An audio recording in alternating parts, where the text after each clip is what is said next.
It is Crown Jewel preview night. We are going to talk Crown Jewel preview predictions. We're going to break the whole card down for you right now on In This Very Ring. What's up, my family? Listen, first-time listener, or you've been here the whole damn time. Hit that like, hit that subscribe, giddy up, let's go, no notes. That's my baby. That's my baby.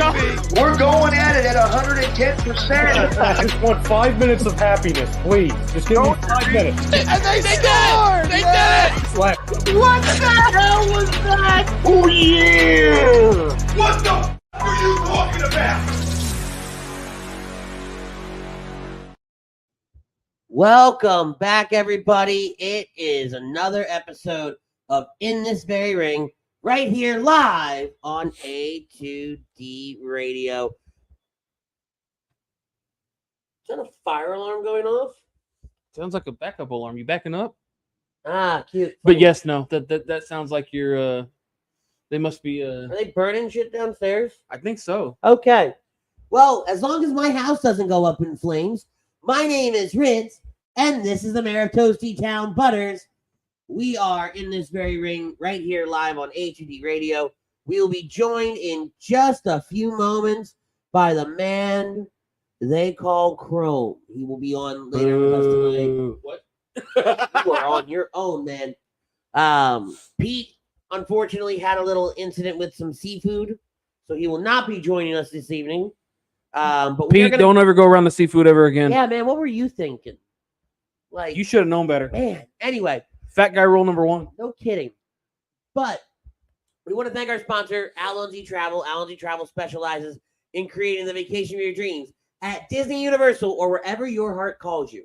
Let their talented team of travel experts, including yours truly, create a custom vacation for you without any of the stress.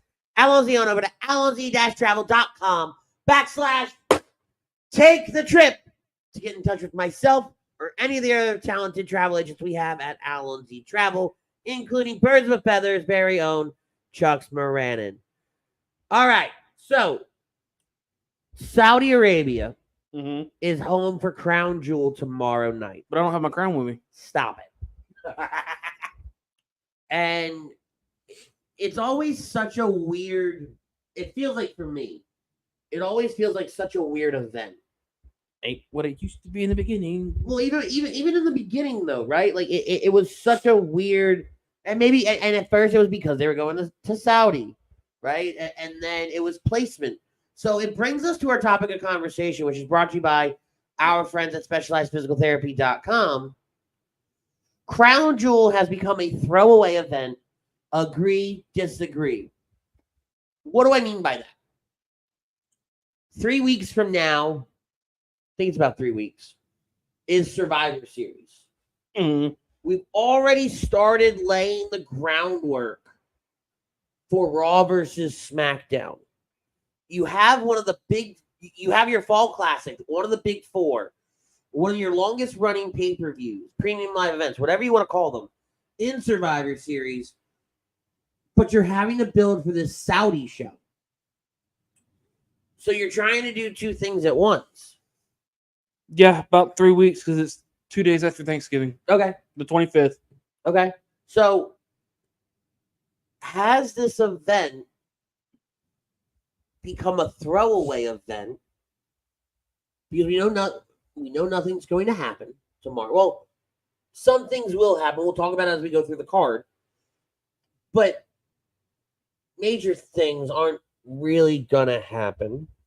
Like you may get one or two, right? But and then to further that point just a little bit more, does it diminish Survivor Series and what it means as a Fall Classic? Does it give them enough time to build for Survivor Series? Butters, what say you? It's become a throwaway event. Big time throwaway event. Used to, it felt, when we first got the first few Crown Jewels, it felt different. It felt special. You know, they had different types of things going on with these events. You know, you had the biggest Royal Rumble. Royal Rumble. Sorry, the greatest Royal Rumble, whatever you want to fucking call it. You know, you had, your favorite, the aggro crag, That was so stupid. Oh my god. And then all of a sudden it just became, hey, we're going to Saudi. Here's a big payday. It's just another small event to get us tide you over till our next big pay-per-view. Like you're talking about, hey, we're only a few weeks out from Survivor Series. Let's just throw this in there, appease the Saudis because, money talks and bullshit walks. And they paid WWE a good amount of money just to throw a couple times a year over there. Well, and so I struggle, right? And I struggle with some of the things you said because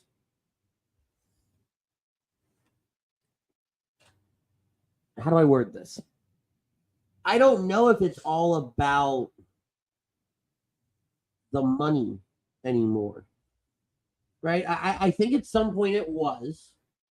I think now, I think that was the original aspect. And I think now at this point they're just going through the motions to get through the contract and be done. I think that's some of it. I think they want to put on a good show. Oh, every time. Right? It's WWE. They've always wanted to put on a good pay-per-view or a good premium live event. Gotta call it a PLV now. I think they want to do a good job over there, and I think some of it's appeasement. Mm-hmm. I don't know if it's a throwaway event necessarily. I just think it's in the wrong spot. So I'm gonna disagree to the poll, and I'm gonna say it's not a throwaway event if you move it somewhere else in the calendar. Well, I know they have an early one and a late one. If they would have moved this one to say after Survivor Series, like say kind of like a TLC, kind of closer to December, let it be the PLE for December. And then you could have, your after WrestleMania, since between Mania and SummerSlam, there's that lull. You could have a nice, decent. Because what's the other event that they did in Saudi this year? It wasn't called Crown Jewel. It's called something else. It was something spectacular. Superstar Showdown? Yeah. Superstar Spectacle or something like it was one of those. I didn't think that was in Saudi though. I could have sworn it was. It was a throwaway one.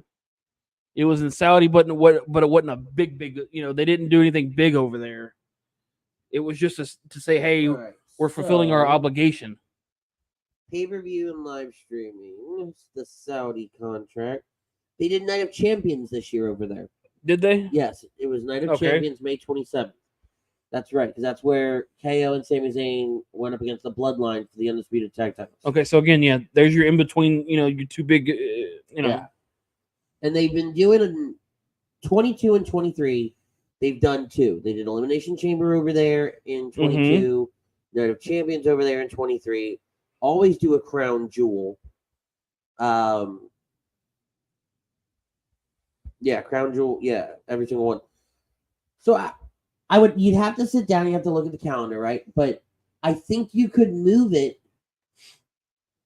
to let it be the bridge because it's they do such a big job with it. Mm-hmm. Right? Because it is the Saudi show. It is over there. It is in the and they're paying good money for a big show. Right. It's in a massive arena. Mm-hmm. And so they're going to try to put on the best card they can. You have the potential to go Survivor Series, Crown Jewel, Royal Rumble. Yep. And to Dynasty's point here, disagree to the poll, although nothing happens as far as changing a belt storyline development, but they put on some good cards in Saudi. You can then say, all right, we're not going to do TLC. We're going to do Crown Jewel. And now that says to me, okay, well, wait a minute. Now something's going to happen. Because when we did Elimination Chamber, we knew we were setting the stage for something to happen. Well, what if we did, they did Night of Champions in Saudi. What if we did TLC in Saudi? You've done Elimination Chamber. Give them different. But no, because TLC, and again, right, we talk about throwaway. We talk about, all these events that it's a catch-22 when you talk to WWE versus AEW. AEW only does 5 or 6 a year. WWE does 12. Mm-hmm. minimum 12. Right? Yeah, Because you got the different Saudi shows, you got the overseas shows. Sometimes though you have double. And where it's a catch-22 is I can say, hey, WWE, you don't need to do that many because you've got a lot where I'm like, I don't really want to watch it. I'm gonna, but nothing on this card excites me. Right? These 6 matches, this 4 hours of my 2 hours, 3 hours, 4 hours of my life, I could be doing something different, like playing OG Fortnite. See how many times I can weasel that comment in tonight. But then I look at AEW and I see a 13-match card. God, I don't want to sit through that either. Because I know track record-wise, AEW events are very similar sometimes to the Saudi show. Nothing happens. Nothing changes. Yep. So now if you take Crown Jewel and you move it, let that be your December live event, premium live event. You're not doing TLC, which is a throwaway pay-per-view. You let that build for Rumble, for Mania. Now you take that bridge because everybody says, all right, SummerSlam starts the wrestling season, quote unquote. Mm-hmm. Right? Survivor Series could kind of be considered the halfway point. Royal Rumble Starts the playoffs. exactly. And then you get to WrestleMania, which is like the Super Bowl or whatever you want to call it. Super Bowl, World Series, World Right, Championship, you name it. Whatever you want to call it. We're not talking about the World Series, though. It still leaves a sour taste in some people's mouths. But Poor fan base. shut up. But anyway, so now if you take Crown Jewel and you drop it in December, well, now I've got Survivor Series and I want to watch because it's the Fall Classic. It's a Thanksgiving Classic. Well, of course. Especially if we're going the track record that we're seeing, going back to Raw versus SmackDown, getting back into potential War Games or 5-on-5s, or going back to the roots of what Survivor Series was for so many years. And then you give me Crown Jewel, and at Crown Jewel, we're going to start to see WrestleMania start shaping up, right? As people that watch it and we have a passion for it, we have such a love for it, we'll start to see the seeds being planted. So then when the Rumble comes around, okay, well, they started that in Riyadh. They started that at Crown Jewel. Yeah. This kicked off there. Now you're building more. Right? Because a TLC, right? Oh, we had a TLC match, but we know how it's going to play.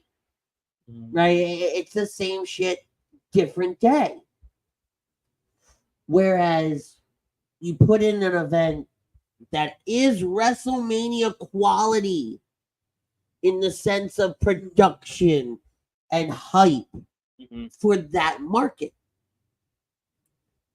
And you put it right after your Fall Classic, right before your Winter Classic. Sold. You now have elevated this event to another level. You keep it right here where we're a few weeks removed from Extreme Rules. And we're 3 weeks away from Survivor Series. And I know you're not going to do what realistically anybody's going to want you to do. Yep. Right? And so we've got a couple comments in here. We want to thank the boss man for chiming in, Butters. Tom says Butters. Sorry, I totally... Oh, hey, Andy, didn't see you there. Thanks, pal. How can you miss me? Dynasty said, what's up? He said 13.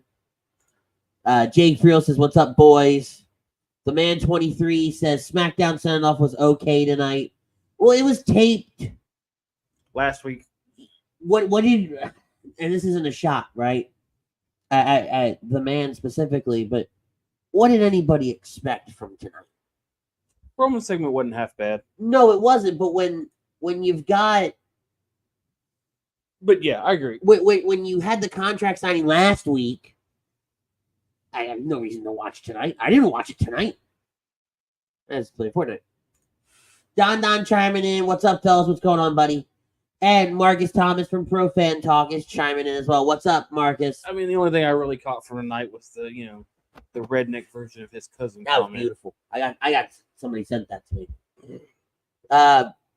Marcus is asking, is Jade Cargill as good as she's being hyped up to be? Has potential. Has potential. You just gotta see has how she does WWE style. Well, that, and she hasn't wrestled in a while.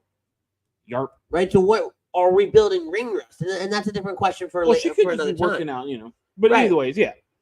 And then our co-host Pete Evans, yo fam, have a great show. I'm losing to the spicy seafood and ramen that I had for dinner tonight. TMI, bro. Not even that, just rookie move. Rookie fat guy mistakes. You know better. So I guess for me, I would love to see them move Crown Jewel Mm-hmm. into another spot, into another area of the calendar. Yeah. Right? If you want to keep doing Saudi shows, Mm-hmm. fine, great. I have no problem anymore with that. I didn't like the Saudi shows. I didn't. I couldn't stand them. There's a lot of us that couldn't stand them. But then you take a step back and you go, wait a minute, this is still good wrestling.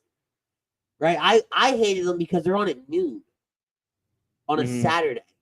I have a job. Right? And that's back when we were doing Saturday night shows. Yeah. So, and everybody would want to talk Crown Jewel. Well, I couldn't cram all of that and do a good show that night. I could barely write a show on that. You could barely write a show.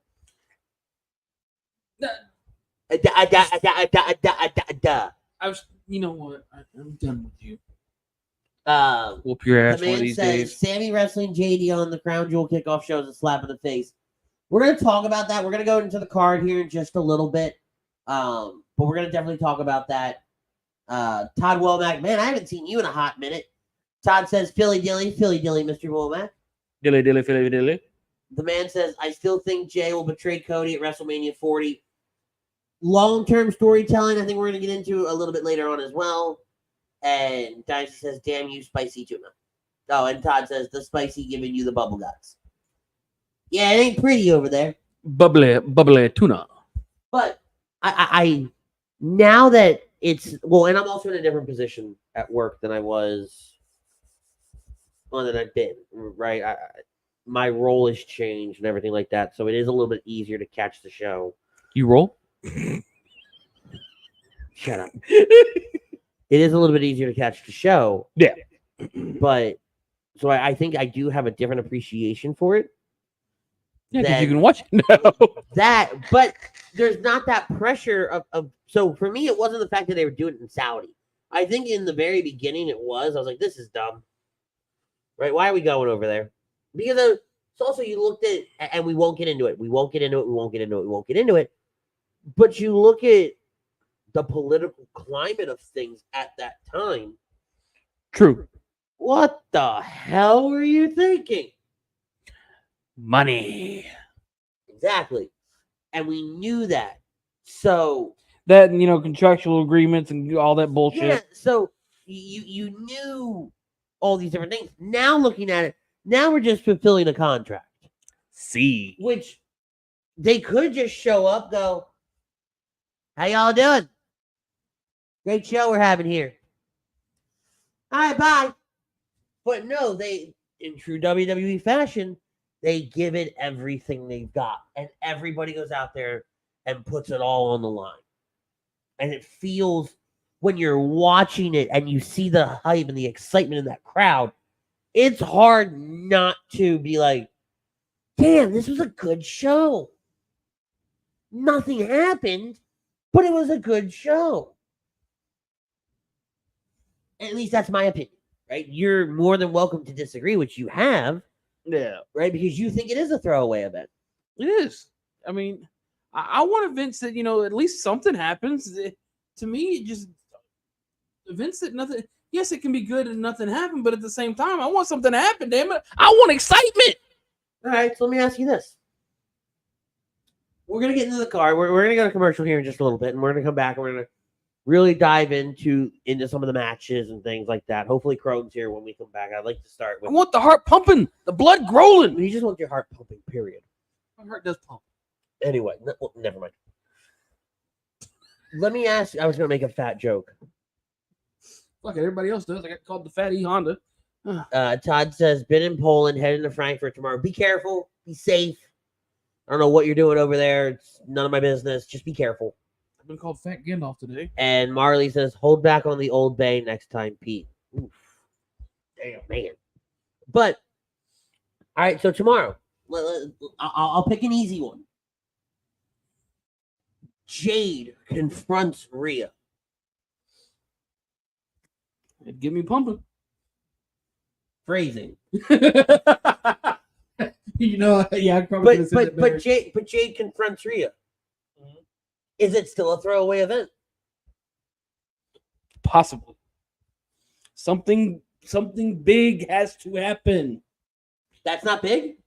Not really. Jade getting in the face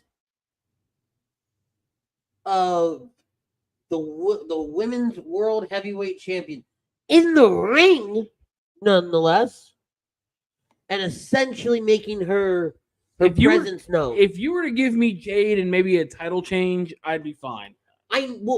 So look at the card. And like I said, we're going to get into it in just a minute. But when you look at the card, you know there's a title change coming. And if you don't think there's a title change coming, you don't Not the know one I want. wrestling. It's not the one you want, but you didn't specify. It's not the one I want. No, either. I get it, but Right? There's at least one, and to Marley's point, if not two, title changes tomorrow. and I get that. And the man says Dolphins Chiefs in Germany on Sunday. Are you going to the game? Is Todd going to the game? If he is, that's awesome. I mean, it's Dolphins Chiefs, but it's awesome. Again, it's Dolphins Chiefs. The Chiefs aren't terrible. Neither are the Dolphins, but They're again, not. I'm sure that would be a fun game to go see.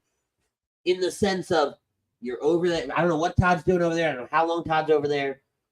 But you're over there. There's NFL coming. You're a football fan. Boom, boom, boom. Move on. I'm ignoring his comment. And if you watch the TikTok I sent you, this will make a lot more sense. I didn't get a chance to. I was talking to my brother. So here you go. Dummy. Yeah, It's exactly what it is. That's the TikTok. I think I've seen that one. But Did I just see Chrome pop in about that? yeah, I saw some babyface motherfucker pop in. Okay. Hopefully we'll get him back in here. But we're going to go to commercial. We're going to come back. Hopefully Chrome has got it figured out. We'll get to Dynasty's comment here in just a minute. But this is from our friends. There it is.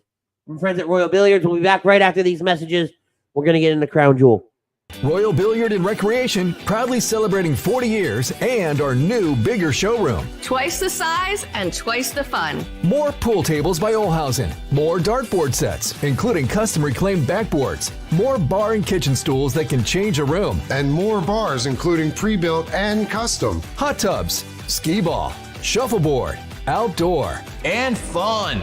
Royal Billiard and Recreation, your ultimate game room store. Now located on Bethlehem Pike in Colmar. And welcome back, everybody. That was from our friends at Royal Billiards. You can find all your game room or caveman needs at royalbilliards.com.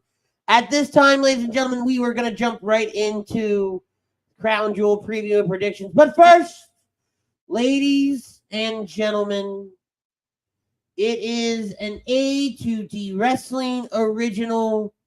Once the host of Lazy Booking, but now you can find him on Birds of a Feather and A2D Wednesday night. And next week, I don't know if this is a spoiler, but he's going to be doing a show with the one and only Blue Meanie. They're going to be talking Eagles. Ladies and gentlemen, this is Heel Chrome. Boo. Boo. What's up, my boys? What's going on, brother? What's up? Listen. Still the host of Lazy Booking. It's just a specialty show now. It's an interview show. Retired host, maybe. So when we drop in, we bring a specialty. You guys do a great job with the week-to-week stuff. I mean, I give you your credit where it's due. My specialty is sitting down and having these in-depth conversations. Still the host, just on a certain basis. Yeah, you knew what I meant, though. Of course. But so let me get you to weigh in before we dive into the card real fast. Crown Jewel has become a throwaway event. Agree or disagree? I'm going to disagree, and the reason I'm going to disagree is history has shown a lot of these Saudi events, big things happen. We've seen a lot of title changes. We've seen heel turns. They seem to try to make this somewhat of an event that something's going to happen that if you don't tune in, you're going to miss something. So I would say overall, I would say it's never really a throwaway event. Some are better than others, and that's certainly a fact. But it seems like every Crown Jewel, every one of these Saudi events, something does happen that ends up carrying on a long-term storyline. So I'm going to disagree with the poll.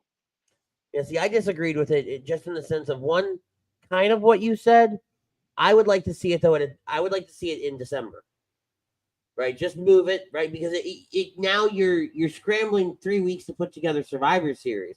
While yes, you've laid some, planted some seeds. If you're paying attention, you catch them, but you don't want to hinder Survivor Series. And if you do it right, I went on a whole rant, but if you do it right, you do Survivor Series, Crown Jewel, Royal Rumble, like 3 big shows back to back. Yeah, I understand what you're saying there. I think for them, Rumble is like WrestleMania, right? And there's always a long break in between the previous pay-per-view. I did get rid of the Super Trooper mustache. You're right. I wore it one. Listen, wasn't great. I know it's not great when I actually do sport it for a little while. I do it more as a troll job. So I wore it. I was ravishing Rick Rude on Halloween. Oh my God. For the backstory to everybody, listen, I don't shave, so don't get used to this. Me being clean face, people have always asked, what do you look like without your beard? There you go. I only do it if I do a Halloween costume that's worth it. That's how dedicated I am to Halloween. So this year it was Rick Rude. And then I kept the mustache for a couple of days. I wanted to go to work with the mustache and really freak people out because last they had seen me, my beard was like out the ear. And I dressed like a vacation dad from the 1980s. It was almost like Halloween without it being Halloween at work. So this is what I do. I went in, I had my fun. I took a picture in front of the Liberty Bell looking like a tourist dad from 1988. And then I went and I took it off. So there you go. And I wanted to wear it on a show. So I wore it on Wednesday night. But I knew on Thursday I was taking it off. So all right. So but no. To answer your question real quick, Andy. I feel like they do protect Rumble as a monumental event. Survivor Series, I feel like over the years, they've tried to continue to make it somewhat special as a big 4. But the emphasis is always on Rumble, Mania, SummerSlam. So I always feel like they like these kind of elongated breaks to really build up to these events. So I think that's why they don't do it. And I honestly, I don't know if I would love it sandwiching in and cutting down the build up to Rumble. Like I would rather them, if they're going to cut down the build time to something, it be Survivor. Because Survivor Series was always an event where there was never a lot of storylines going in, Andy. If anything, Survivor Series was always the event, and we've talked about this before, right, where they would utilize that event to almost hit a reset button and create new storylines through the teams and stuff. And I always wish they would go back to that. I miss when they would just have random Survivor Series matches, heels versus faces, somehow, some way, back in '94 when they had Shawn and Diesel, right? That's how they really started kicking off Diesel's solo career away from Shawn, was when Shawn was going to super kick, I think it was Razor, and Razor moves, he super kicks Diesel. He chases him down the aisleway. Everybody runs, and everyone in the old team gets counted out, right? Massive storyline that built through everything. I don't think they need a huge build to get to Survivor Series. I think because, like, I look back and, like, that was your heyday for Survivor Series. I grew up in the Raw versus SmackDown era of Survivor Series, and I've said it numerous times. I would love the big fights, like the go-home show brawls where it's just pandemonium all over the place, right? The whole locker room, you know, that's where because of that, we got the man, you know, persona from Becky and all these other different things. So I think that's where, like, I miss that. I was going to say, side note, if nobody's following Matt Cardona on Instagram, you need to. He's a national treasure when it comes to that stuff. So you saw his post. You're speaking of when the man was born, right? With Natty with her hand on his crotch and him saying long-term story. When I saw it, I was like, I don't get it at first. Like, because I forgot all the buzz that was over Natty and her hand placement and everything like that. I'm trying to remember the scene in my head. I'm going, Chelsea wasn't part of Raw, right? Like, and I'm playing in my head, and then somebody else sent it to me again. I think you might have sent it to me, and I was like, oh, I get it now. Yeah, because they're getting ready to face each other, right? So it's long-term story building, right? Hilarious. He's a national treasure, as you said. But let's get into the card. Right, let's kind of transition into... But to your point, to reply to what you said there, Andy, you kind of almost, I feel like, proved the point, because they can do Raw versus SmackDown, or they can do the champions on each brand.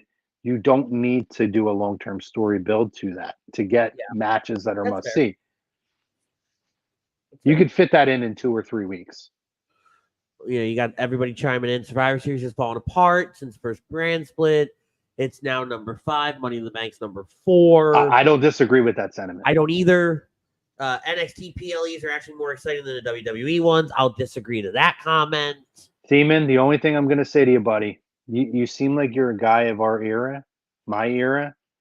Let's not call it a PLE. It's always a pay-per-view. Come on, buddy. I love you, brother. We appreciate your commenting and keep them coming. PLE. What? There ain't no PLEs. They're all pay-per-views.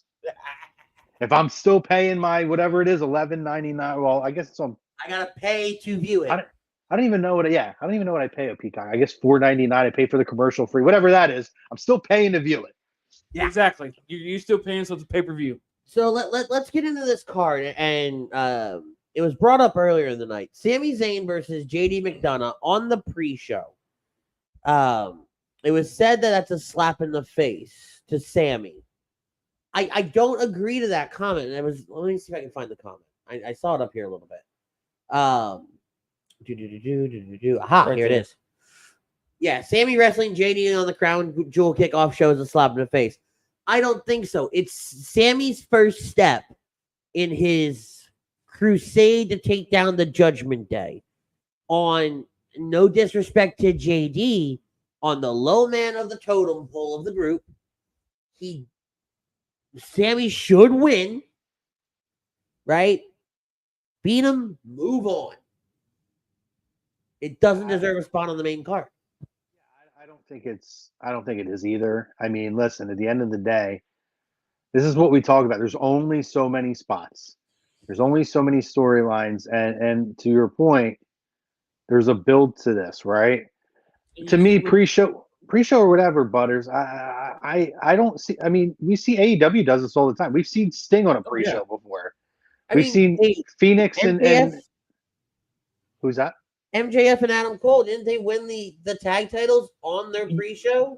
Yeah, but they were also the main event of the main show. So I tried to avoid that one simply because you're just trying to make the point that the pre-show, whether they were main eventing or not, right? You had two very, very well-known names in the wrestling world on the pre-show winning tag titles. To be quite honest, it's not a slap in the face because you're on the card, regardless of whether you're,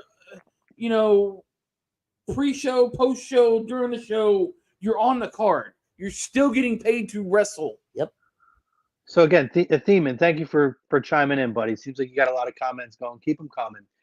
The thing we got to remember, and again, this is a man I feel like is of my generation of watching wrestling, right? If you remember the free-for-alls back in the day, yeah, Yokozuna versus Steve Austin took place on a pre-show.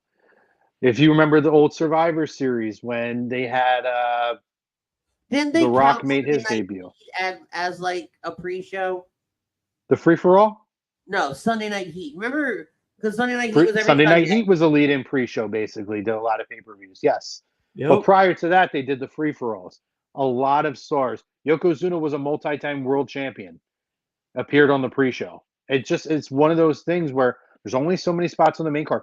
But you also have to, if you're trying to get people to watch and tune into these pre-shows, you have to have a draw. And that's where Sami is he's kind of he's a part of this Judgment Day thing, right? And I think we agree it's going to grow. Correct. But at this point, he's not a focal point, right? We're kind of finding his placement now, which I think that's going to lead to Survivor Series, by the way. That's probably going to be a match that's going to happen where you're going to get, probably something like Jey Uso, Cody, Sami Zayn, and somebody else. I'm just projecting. We talked about it. I think it was when it was the three of us, me, Pete, and Butters, a couple weeks ago. We laid out how you get to Survivor Series. Yes. And how you do the 5-on-5s, and whether it's War Games or not, it Judgment Day and maybe the Bloodline, a mixture of those guys against all these baby faces that we're seeing in Cody, Cena, Damian, Kevin, Sami, Jay. Like that was that 5. I mean, obviously, Sami takes this match. I think, right? I don't see. If JD wins, it's not clean. But Yeah, I don't think you put a dusty finish or something. Yeah, I don't think you put JD over Sami. I think you do. Not right now. You put JD over Sami to put JD full 100% into the Judgment Day. Because you kill everything Sami talked about on Monday. No. Everything Sami talked about on Monday. How I'm going to go after each and every one of you, and I'm going to take each and every one of you out. You couldn't beat the weakest guy. You couldn't beat, I say weak, the low man on the totem pole. You played Street Fighter and couldn't get past level 1. Yeah, that's a spot on point, Andy.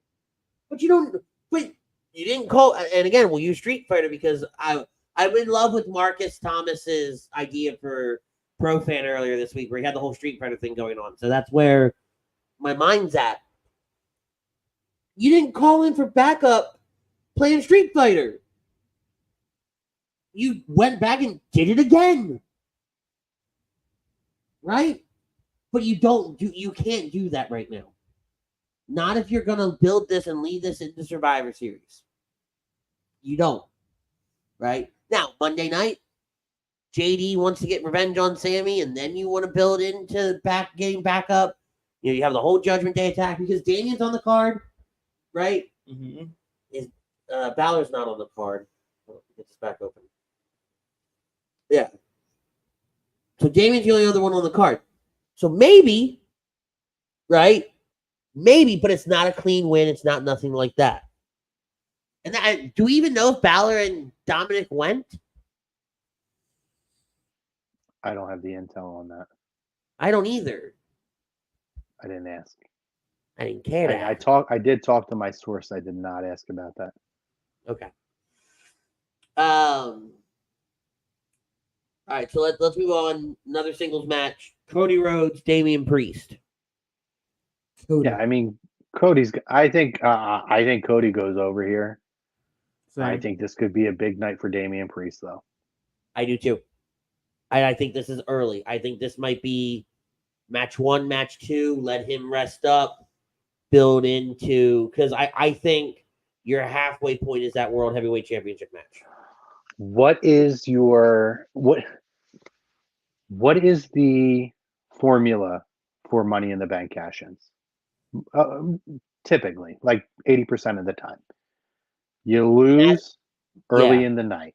Yep. And then you come back in. If this match, I think this is it.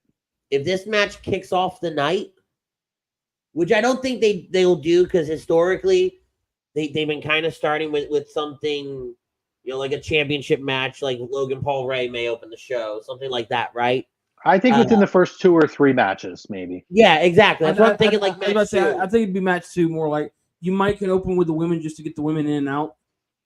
Possibly. But no, I do think this is Cody, and Damian has a very big evening, which we'll talk about in just a little bit. John Cena, Solo Sikoa. Solo. I'm excited for this match. Me too. And I caught Solo's promo on Twitter, right, where he talks about handing, my job's to hand you this microphone so you can say goodbye to everybody, blah, blah, blah. He cut a better fucking promo in one sentence than Jimmy has in 6 months. Oh, Jimmy! Don't even get me started on the Jimmy character. I'm not a fan of this at all. Poke. That whole storyline makes zero sense.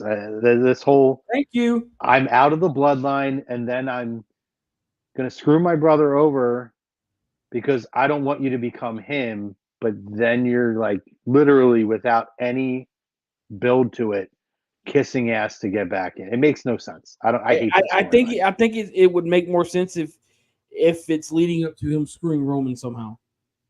It's still stupid. But and he's running with Solo and Paul when Roman's not around. Well, he's the backup quarterback. Yeah, it's just silly. It's dumb. I hate it. It's terrible.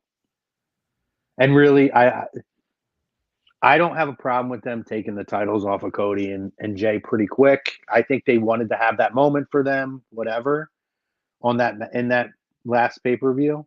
Yeah. That being said, reintroducing him immediately, like at this early already, like I want Jay to be. You can reference the bloodline as they are, where he has to basically rehab himself to the roster for all the, pay his penance for all of his previous sins. Right. But I didn't need Jay to be the one to come in and immediately. I would have been fine. Like to your point, I would have been fine with them dropping the titles if it was anybody else, right? You want to have interference, fine. Let it be Dominic. Let it be JD, correct. right? Let it be let it be Rhea, for all I care. You don't need to bring Jimmy into the fold, because the whole idea for Jay being on Raw and Jimmy to still be on SmackDown is to keep these two as far away from each other as possible. Mm-hmm. I agree, because it's going to be a Mania match where I would not have had them touch each other until the Rumble, and then have them have a moment in the Rumble 100%. that leads to both of their elimination, some kind of a battle in the aisle way, and then you start to build towards WrestleMania. That's what I would have done. Yeah, no, it's absolutely perfect. Todd says, Jimmy, good new theme, sorry storyline. I'm so excited for the match. Cena should win. I want Solo to win. I think Solo's going to win it. I disagree. Now, now hold on. I think Cena will win because it's Saudi, and you want to make everybody happy. This is a match where it doesn't really matter one way or the other. But I like Solo. I've liked Solo for a while, and we're starting to get to see Solo kind of, for lack of a better phrase, have that little Solo moment. And so I want to see him thrive in that. I want to see him propel a little bit more. This would be a big thing for Solo to beat John Cena. Oh, it would be huge. And I think Cena puts him over. Yeah. See, my thing with it is, I do think Cena's first solo match since Mania, he has lost a lot of matches. And I don't want to take away the mystique of John Cena, not this early. And I think that you can make Solo look incredibly strong. I would give them, if John can do it, conditioning wise, I would give them a 20-minute knockdown, drag out banger of a match that Cena kind of harnesses that old John Cena and finds a way to come overcome. John? Yes, you get that big match John back, because I think that there's an opportunity here to get one more really, really, really great match that he could really put somebody over at like a Mania.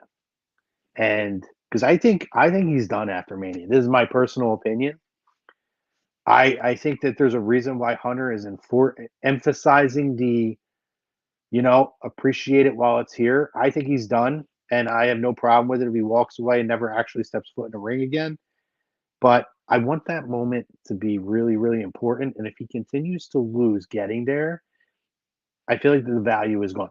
I think Solo is so young. He's going to have tons of matches with guys that are going to build him up. I think your window is so small with Cena now to make it so monumental for his last match that this is the moment you have to do it. And I think having him, the way they're doing it where he's self-doubting himself is playing perfectly into give him a chance to win this match, maybe win a couple of more between now and like Mania, and then have that big moment at Mania. Who's he have the big moment with, though? It's. I mean, I don't know, because I don't want to like jump too far ahead here with the card, but right. Like, spoiler alert, I don't think LA Knight wins here at all, and I hate this spot that they put him in. You could revisit and do Cena and LA Knight at Mania, but I don't think that's going to happen either. I think you're going to end up getting like LA Knight and Logan Paul, something along those lines for Mania. No, go away. I think that's going to happen. I don't think you're wrong, but it is what it is. All right, it's a great question though. I don't know who you do it with. Maybe Carmelo, maybe Mello. Ooh, I think he's coming. I think he's coming up soon. They've kind of shown them together. Yeah. I think Mello is a really bright young talent. Or you could do it with Braun, and give one of those two guys an opportunity at WrestleMania. I would rather. I'm not big on Braun. If you've been watching and following, sure. I'm bigger on Mello than I am Braun. I think Braun's just so dull and boring as of late. But I think Mello's a really big opportunity there. If we're going young, like young, blue chipper young, Mello's the guy I would go with. Well, I think there's other people that you could go with. I think if you take a step back and you look at Mello, some could argue that like his trajectory, I won't say rivals Cena's, right? But you see a lot of like that early John Cena, character in Mello. Mm-hmm. Right? Before we get into the championship matches, we're going to jump to a commercial break. We'll be right back with the championship matches. And then I see Damian's got a pretty solid comment in there as well. But be right back after this message from our sponsors. In our family, food is our daily bond. My Nonna, affectionately called Mama by many, found solace and joy in the kitchen, sharing our love through delicious creations. She turned her culinary passion into a flourishing business alongside her husband and sons in 1983. Celebrating 40 years is a testament to our exceptional team, friends, family, and beloved customers. With gratitude, we look forward to the future, expanding our brand to share the highest quality Italian food and wine nationwide. Our heartfelt thanks to everyone who has played a part in our story. Grazie mille.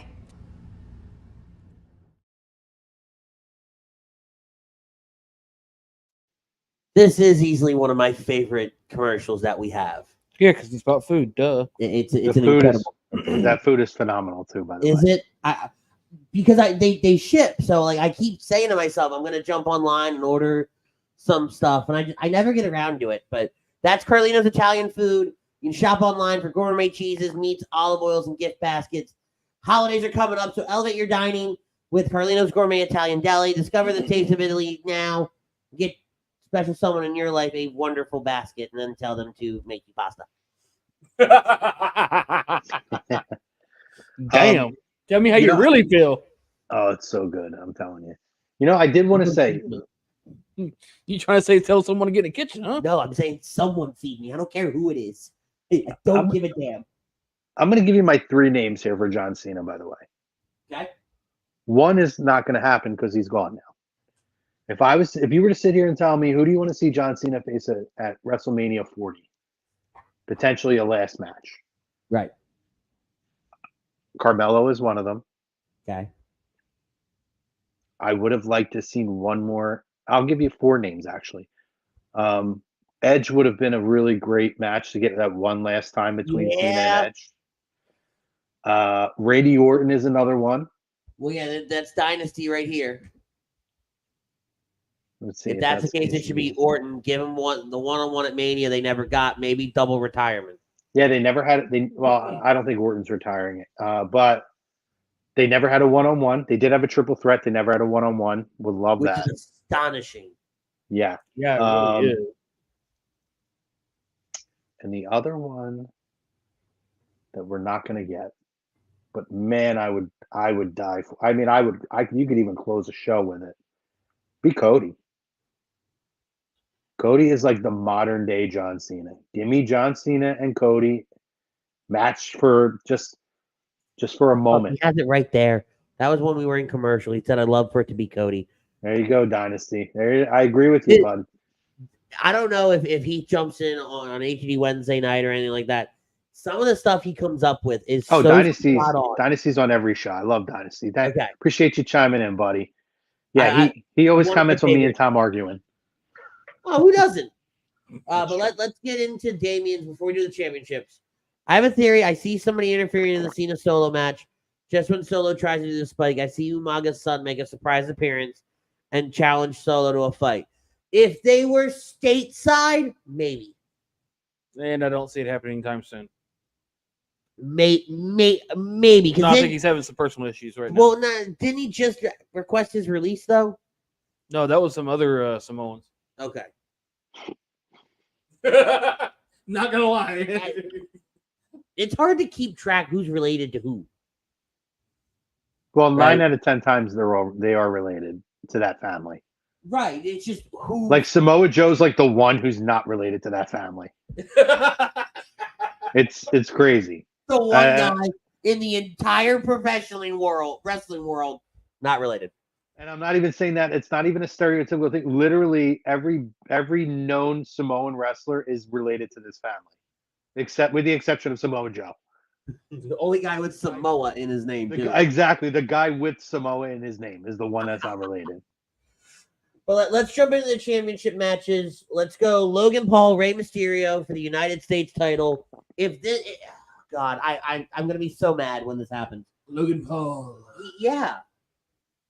It's got to be Logan. The writing's on the wall. And, I mean, he could just go so many places with this title. Right. Yes, I mentioned that before, Butters. You're absolutely right. You are right. I was anti against that when we had this conversation months ago about him being in the world title picture, right? This was last year. United States title, different story. Him showing up for these big fights, these boxing fights, carrying around his WWE US title, going and doing all these interviews, sitting it up there during his podcast. I mean, it's such great exposure for WWE. I think it has to be Logan Paul. It is. And excuse me. What they're building, that undertone with Logan and Ricochet, right? Now it's a way to elevate so many different people all at one time. Yep. Right? Because Logan will have the title. He can be on his podcast or he can be doing an interview, like you said, with the title. And he could just mention, like, oh, how satisfying it was to have Samantha say my name when I won this title, blah, blah, blah, blah. And out of nowhere, the human highlight reel just kicks his teeth down his throat. Right? It makes for bigger exposure. It will elevate different things. And That's what everybody will be talking about Monday morning. Yep. Right? Because Sunday will happen, football will happen, yada yada yada. But everybody Monday morning, Yada, and I wouldn't be yada, surprised. I wouldn't be yada. surprised if it gets picked up on some of the shows on Sunday. Right? Logan Paul is WWE United States champion. I'm not gonna like it in the sense of Because it's Logan Paul.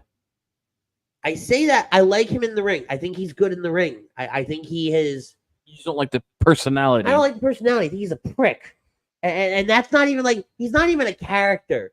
That's where I can say this and not be like, oh well, he's doing his job. No, he's a jackass. Guess y'all share the same. No. So we say that, but I've heard quite a bit that he's actually extremely kind when you meet him in person. And I'm sure, right? I've never met the guy. I can't say I have plans to meet him anytime soon. I just think he markets so well. He knows how to sell a fight. I'm not putting him saying he's him, but it's cut from the cloth of like what Muhammad Ali used to do. Like when the cameras are on and you need to sell something or promote something, the man knows how to do it and draw in the bucks one way or the other. Because all you want to do, and this is where he does his job very, very well. What do you want to do when he opens his mouth? You want to punch his teeth down his throat. That's what makes him such a great heel, Andy. Exactly. Everybody again, that's where I said this is where he does his job well. So what you're saying is Don Callis Jr. No, because there's some part of me that finds something good in Logan Paul somewhere along the line. Don Callis, no, there's nothing good about him. Most punchable face in professional wrestling, dare I say, the world. I hate Don Callis if you haven't figured it out yet. Oh, I think his character is phenomenal. Yeah, screw him. It's almost like, what was his name? That was Lambert. What was his first name? Remember the one in AEW? Oh my God, not American Alpha. What was it? Dan. American Top Team. Yeah, Dan Lambert. That dude, I would put that dude on the level of Paul Heyman in terms of selling and promoting. That dude was phenomenal, and like Don, and then all you wanted to do was see him get hit. But that's it. That's money. That is the money right there. Exactly. And that's where, like, money. When I first saw somebody like Dan Lambert, I was like, who the hell is this guy? Yeah. Right. And why are you in a wrestling ring? See, you know, and then I did a little bit of background. Okay. All right, cool. And then it started making sense. Yeah. Right. But at first I was like, no, Don Callis just sucks. Right. And I know he does his job really well and this, that, and the other thing and blah, blah, blah, blah, blah. Go away. So, quick question, and then we can get. It's like the Wish.com version of Mr. Clean. In order of punchability, how would you put Don versus Tony? 1A, 1B. I'm saying, you know, a 1A, 1B. Damn. You want to punch Tony Khan in the face? Have you not heard this man's rants over the My soapbox is 10 feet tall. But to the level where you want to punch him in the face? Yes. Wow. I mean, he's a nerd. Level, apparently. Like he's definitely playing action figures right now. Don't give us nerds a bad name. We don't want him. We don't take claim to him. Absolutely not. He is the epitome of a fanboy with daddy's money. Right. But first of all, he does work for his money, by the way. I mean, he works for the Jaguars. He's got a real hard job working for the Jag. Listen, it ain't real hard. Yeah. It ain't easy working for a pro team. I can tell you that. He does a lot of stuff. And listen, I'm not a TK guy, but I'm not going to totally knock the guy down. He's a nerd. I don't knock his passion for pro wrestling, but he's playing action figures with real life people. Right now, I got my Ric Flair action figure now. Yeah, let's go. When that release came out, we rolled my were eyes already harder. talking about like potentially not doing a show tonight. Yeah, the World Series, not our market, this, that, and the other thing. I have OG Fortnite. That's 3. That just came out today. So I was like, all right, maybe everything will fall into place. At the World Series ended, this, that, and the other thing, right? And then I was like, all right, I guess we should do a show. And then that press release came through. I don't think I want to do a show anymore. Like I texted these guys. I was like, yeah, no show. We're done. We're done this week. I could not have rolled my eyes harder when that came. God. And the best part was, did you see like some of the story behind it? Like he told TK he wanted to go in and he wanted to like have him like he's like ready to get in and have a match. TK's like, no, we're good. Maybe a bump or two, but we're good. Oh God. On top of that, he said one of the main reasons he went with Tony was because of the energy drink deal. WWE wouldn't take it, so he went to Tony with it. Well, listen, I think the thing is, clearly some guys can't step away. Oh, hell no. I mean, if he could just stay married to one person, he'd have so much money. Well, the whole Wendy thing is weird because, I mean, weird. she's still with him all the time. I don't understand. I do understand, but because it's Ric Flair, that's all you have to understand. But this whole thing with him, where like, I understand why AEW wants to bring him in, right? It's an opportunity to grow your library, have an icon on your programming that you haven't had on before, and I get it. I think he could have did the one-off with the Sting thing and been fine. I don't need him in. I don't need him taking a bump. I don't need any of that. I don't need him on weekly. We saw what happened with Jake Roberts. That didn't work. I mean, he's just going to be taking bumps in the back with Tony. And, well, the other thing, too, right? We saw how reckless he was with a company that kind of micromanages. I can't imagine what's going to come out of this man's mouth. And I don't say that in a good way. In a very, like, cringe way, the stuff that might come out of this man's match. I agree to that, Dynasty. I agree to that. I hope. Here, that was that. Like, I think I hope not. Because because I brought it up. Chat, and he put in. Did anybody see what TK's gift to Sting was? So and I said, awful. no. Somebody a human being? He's getting a human being? Stop. Does Sting own him now? I said, somebody tell me I'm at karaoke, and you're like, no, Pete hasn't watched yet. So he messages me on the side and goes, he got him Ric Flair. And I said back, wait, like a Ric Flair shirt? A Ric Flair, like what? A Ric Flair what? No, like a whole ass human being. And I said, this isn't 1862. You can't do that anymore. Apparently you can. Everybody has a price. I know the man's hurting for money, but damn. As our good friend of A2D, Ted DiBiase once said, everybody's got a price. So do we call him Virgil Flair now? It's cringe. And I feel like with how renegade that company can be, I just can't imagine what's coming.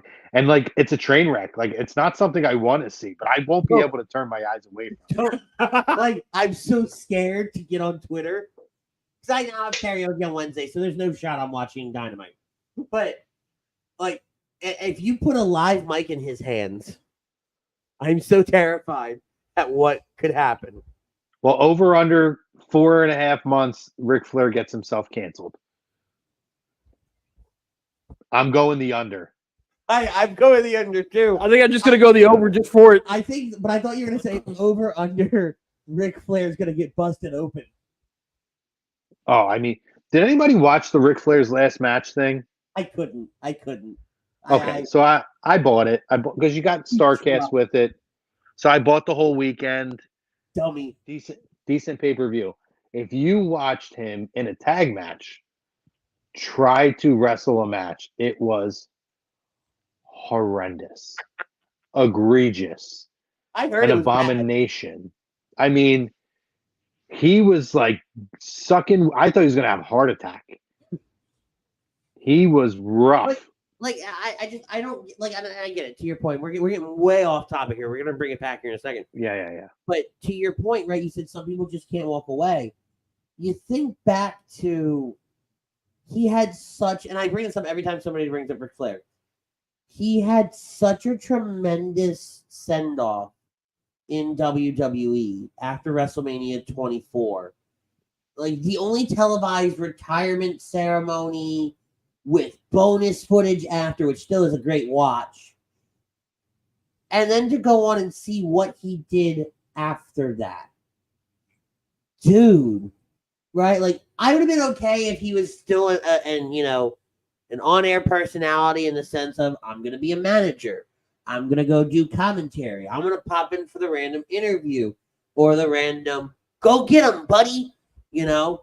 If he stays sober for 5 seconds. But then to pop in and do what he did in TNA, right? And get involved in the wrestling, in the actual wrestling.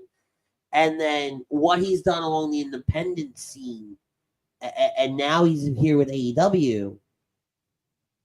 What? To this day, I'll be honest. To this day, his retirement to me is still 24. Oh, yeah. He hasn't had a whole ton of in-ring since then, and what he has had has been absolutely atrocious. So I've just been able to actually compartmentalize the in-ring career. And I know we laugh about how atrocious that Ric Flair's last match thing was, and it was. And I think it's hilarious that again he's trying to get himself in the ring again.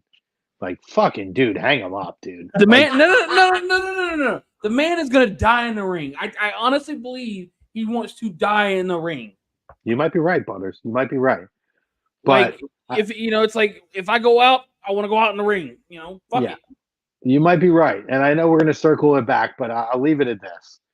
I have managed to still to this day compartmentalize that when I watch that 24 retirement, to me, that's his retirement. Correct. Yes. And the only thing I think of from him from TNA is when he managed AJ Styles and the woo-off with Jay Lethal. I don't really remember anything else, and I think that's a good thing. I know he wrestled. I vividly remember him getting all bloodied open. Well, he wrestled Hogan. Oh God, that in a brutally awful and bloody match. But I don't even think of that. To be honest, I remember it, but it's weird. I don't think of it. I only think of him managing AJ Styles with a cheap bathrobe, by the way, that they fucking glued on a boa on the back of it for AJ Styles. And I remember the woo-off is the main thing. So I can compartmentalize all of that. Now, if he steps in the ring in AEW, different story. Then that's going to change. That's going to be a different thing for me. But anyway, getting back to Crown Jewel. Yes. Let's go Io Sky versus Bianca Belair for the WWE Women's Championship. Io retains. I think Io retains. Go ahead. I think Bianca wins, man. I don't. This Io thing. It was good when she won it. I was excited when she won it. I thought we were going to see them really do something with damage control and all of this. And I don't know. It's not hitting for me like I feel like it should have. So with Bianca back, all right, Bianca takes the title. Maybe you get Jade. I think we get Jade at some point or another in the ring on Saturday, whether it's this match or the Fatal 5-Way. I think we get her because we got her at ringside at Halloween Havoc. I think we get her, and I would be okay. A lot of people want Bianca and Jade to kind of like team up and do something. I think they're gonna go at it. So, like Io and damage control is not hitting for you. Correct. But Bianca has come back to be the exact same character. And that's hitting for you? No. But I see Bianca as the stepping stone to finally get Jade on television. And I'm okay with that. I'm more interested in that happening than whatever's happening with EO and Damage Control, because it's just not it's just not progressing. I feel like we've stalled out. Now, to Damian's point here, and I don't think it's going to be exactly this though, right? EO wins, Dakota turns. If you give me the next chapter in the Damage Control story, okay, cool. But I feel like we've stalled out. We're not going anywhere. I was about to say, I don't think Dakota's the factor. I think it's Bayley. I think EO turns on Bayley because she's tired of Bayley's shit. But again, either way, right? I'm okay with that because it's now the next chapter. Correct. I think because I've also been catching a lot of the press conferences, and everybody's been asking on, all right, when are we going to see this with you guys? Like, when are you guys going to get? And Bayley dominates, and I get, the language barrier and everything like that. Bayley does dominate a lot of the conversation, but because I see all of this, and they do a great job on TV, they don't do bad, right? I don't want anybody to think I'm dogging on them. They're doing a bad job or anything like that. I think it's just stalled out for me. Yeah. I disagree. That's fine. I think EO has had some of the best matches. 100%. That's a big part of it. Again, but and please, I don't want anybody to think that. Right. I'm dogging on anybody. I just feel like everything EO's done in the ring has been great. Like they're great matches, but we're just. Although hold on, back up. No, she wasn't part of that match. That was when she won it. Never mind. I was thinking about the triple threat when EO won it. I didn't like that match. So here's what I'm hearing from you. See, I completely disagree because EO is continuing to have great match after great match after great match. That's not stalling. I think when you have Bianca Belair having the same promos and the same matches with every woman for a year and a half, that's a stall. I think when you get rinse and repeat with Charlotte Flair, that is a stall. I think when you get up until going to NXT and having new fresh matches, Becky Lynch hit a stall. EO is continuing to go out there and have fresh matches and put on sometimes the match of the night. That's huge. What I'm hearing from you is not a stall of the character. You're antsy to get to what is the next step for Damage Control as a whole. I don't care about Damage Control as a whole. I don't need to get there tomorrow. I am enjoying her as a champion and putting on some of the best women's match in the industry right now. And again, right, and Ryan wants to sit over there and say that I am dogging, and I'm not. I love the matches that she puts on. I need everybody to open their ears and listen to the words that are coming out of my mouth. And I know you two are. I'm talking about everybody else. I don't mind calling the entire chat out for that. Open your ears and listen to what the words that are coming out of my mouth. When you have a group like this, and you have... So, Ryan, stop trying to just get a rise out of me to get a rise out of me, because all you're doing is pissing me off. So, when you have a group like this, and you have three women who I'm very, very big fans of, right? Bayley's probably like the roller coaster one for me. Like Dakota, EO, Bayley, 1, 2, and 3 for me. I'm a big Dakota fan. Just very injury prone. But I love EO. Bayley just, again, up and down. When she first went heel, Bayley, I kind of was like, I don't like this. I still like you as a wrestler. I just don't know if I like this. Once she found Damage Control, all right, cool. I want to see them go to the next step. I want to see them advance. I want to see more. But they're not going to do that because Dakota's not ready to get in the ring.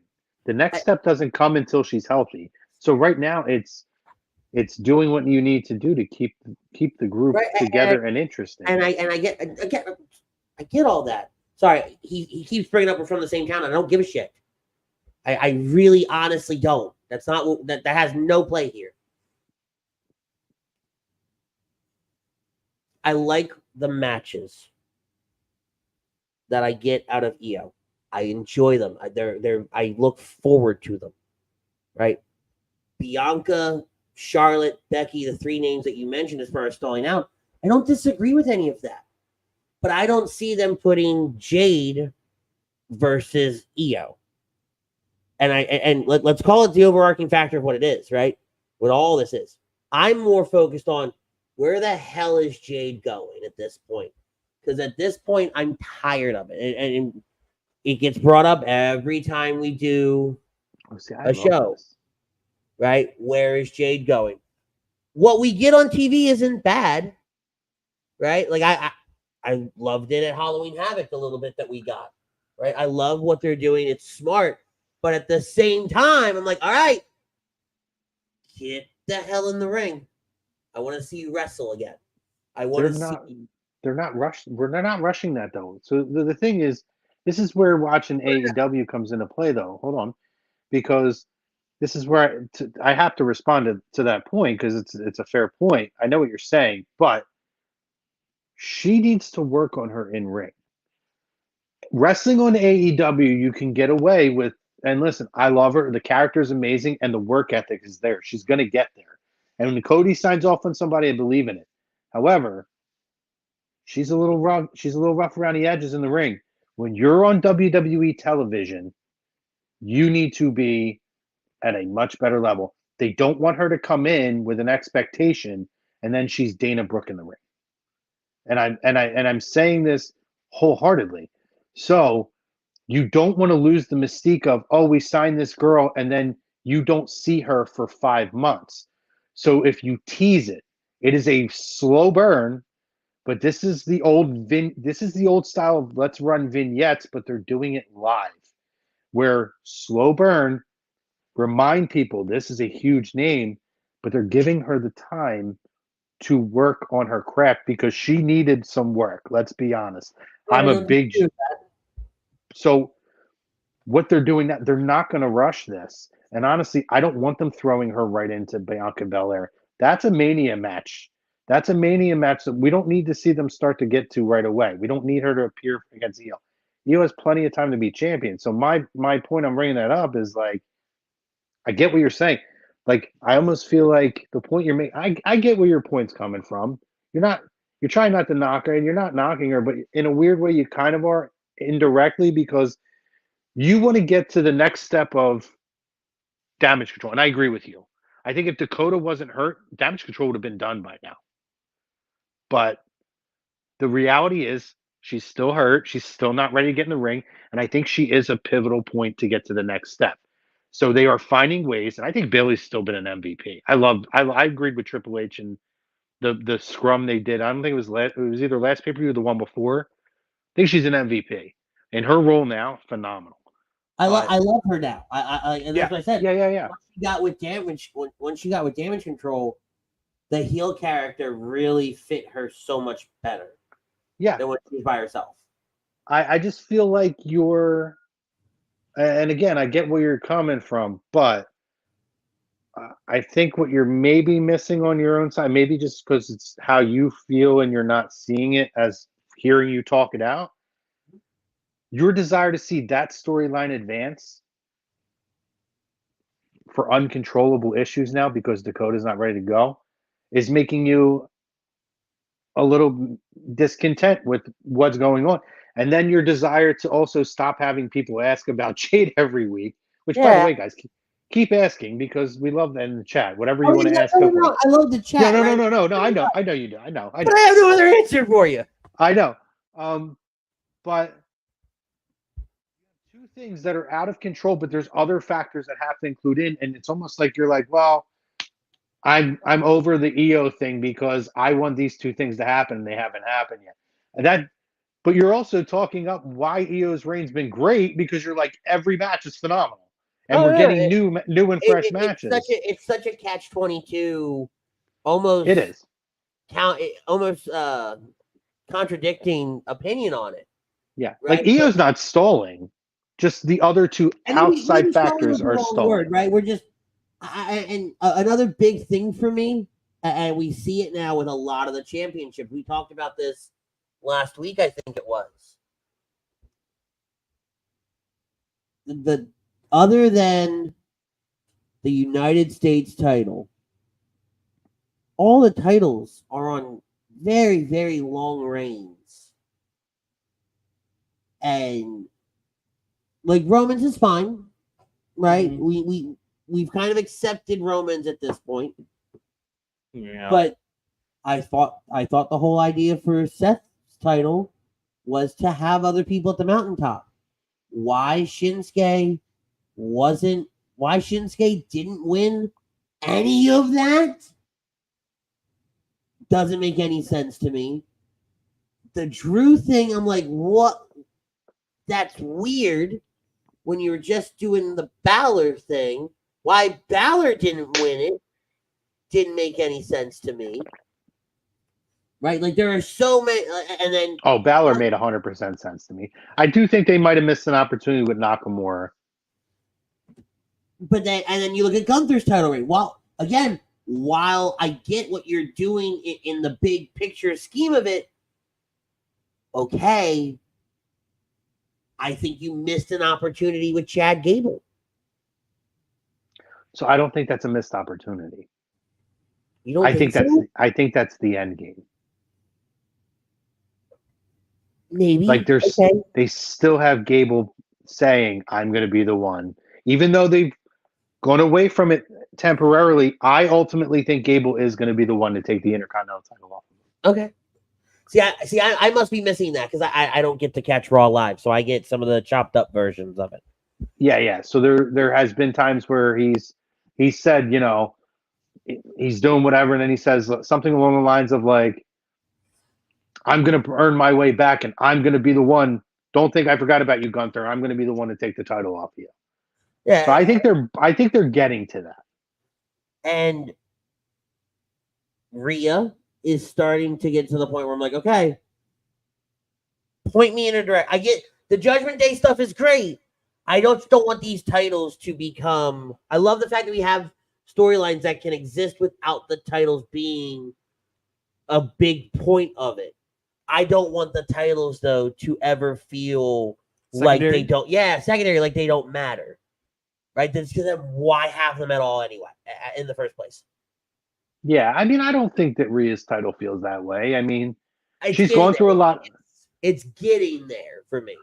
Well, you have 5 women, including her, in a match coming up at Crown Jewel that, in my opinion, is the opposite of that because it's showing how important it is to these women that you have 5 women in the picture, including I love having Zoey in this, by the way. Fresh face in there. If Zoey wins. What? I said if Zoey wins. Oh, I would love it. I would lose my mind. Yeah, I don't think it's going to happen. I don't know if it happens at Crown Jewel. This is where I see Jade, not Bianca Belair. I think Jade is ultimately the one to knock Rhea off. I'm here for it. And we talked about that early on. When we were before you jumped on, we kind of alluded to Jade showing up at some point, and I would have rather see it at Rhea. Right?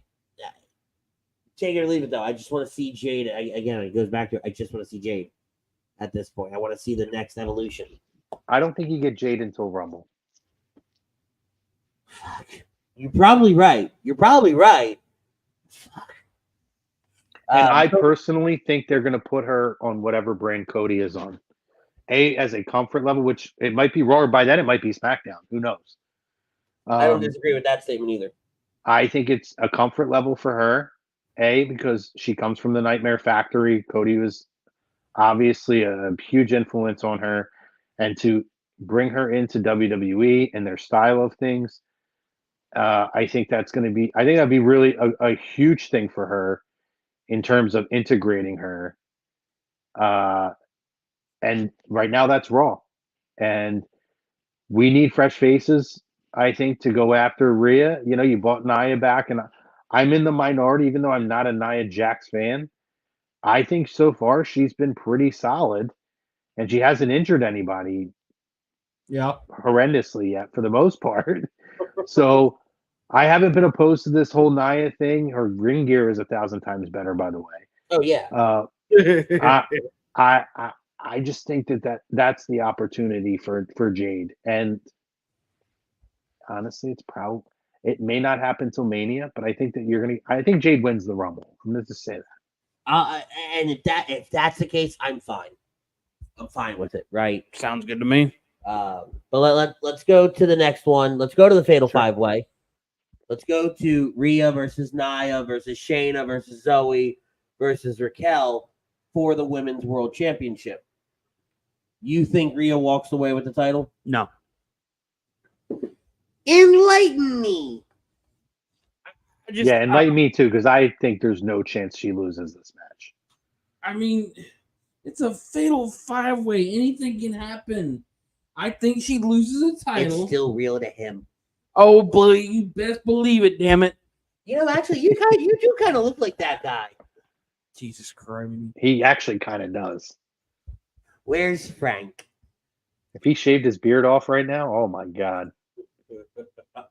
Hey, yeah. No. Come on, Butters, join the club, buddy. I did it. You could do it too. Yeah. The day I do it, it's the day he does it. My stylist will kill me. So, no, you can take that title off from this Fatal 5-Way because, again, anything can happen. And then Rhea can just regain it back, proving her dominance, just here we go. Who wins it? Nia. Fuck you. No, stop it. Now, what do I want to happen tomorrow? I would like to see Zoey win it. If you told me Rhea is 100% dropping the title, I think Zoey winning it makes sense. Maybe Raquel. Maybe Shayna.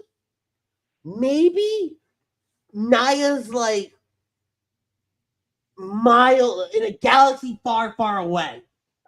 The odds of Nia winning it. No, sir. Bad, Butters. Bad. Butters, let me ask you a question. I love this. What do you gain by taking the title off of Rhea to put it on Nia to then, in a short turnaround, put it back on Rhea? What is the gain from that? I mean, other than to further the feud between them two, it's just been the MO of the Judgment Day to lose their titles and gain them back in like 5 seconds. We've watched Roman feud with the same guys 3 times in 1,200 days. Do what? Why does she have to lose the title to continue a feud with Nia? He ain't wrong. Normally, I don't agree with him, but he ain't wrong. Like, what is the monetary gain? Does that put butts in the seats? Does that change people's opinion on anything? If anything, it just does stupid damage to Rhea that doesn't need to be done. She doesn't have to be the one to take the pinfall, though. All right, so hold on. That is the cop-out way to do it, right? If you're gonna do it, if you're gonna have Rhea lose, right? You don't have her be the one to take the pin. If anything, Raquel or Shayna take the pin, or even Zoey, right? One of the other 3 can very easily take the pin, and it's believable at that point, right? Rhea is doing God knows what against God knows who at that point. So there is a way to do it. But why? But to his point, the why factor. Why do you do it? What do you gain? What do you gain from it? Nia Jax is a former champion. She doesn't need the spot, right? What do you gain from it? You don't need a transitional champion to transition back to the current champion you have. And Nia, and correct me, I haven't caught a lot of Nia. To be fair, I forgot she was back. Right. Nia's a heel. Shayna's a heel. Zoey and Raquel are faces. The only way this works is for one of the baby faces to win the title. Rhea gets to play the, well, you didn't beat me card, and then win the title back. What's the point? What do you gain? It's been the Stop saying that. I'm getting there. It's not about the game. It's been the MO of the Judgment Day since like day one here, apparently. But what do you gain? I'm gonna buy you some game and send it to you. I'm gonna ask the question 1,000 times. What do you gain? You don't. But that's the point. And here's the answer. You don't gain anything. You gain nothing by taking the title off of Rhea. And I think to some extent, you're in the same boat I am when it comes to these titles. Some of these long reigns, you're ready to see them end. But the problem is, when we look at somebody like Rhea Ripley, her title reign doesn't need to end right now. The time isn't right. The stars haven't aligned. Her main focus week in and week out is the storyline with the Judgment Day, right? Everything here is secondary until, to Chrome's point, you have somebody like Jade who has won the Royal Rumble, who has now said, that's my title, bitch. Then Rhea goes, I'm sorry, who the hell are you? You don't even go here. And now we're in a totally different feud.